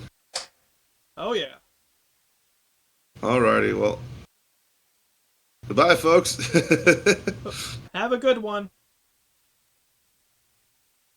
Let me just change this here webcam. Um, okay, guess I can't. Oh, well. You know what?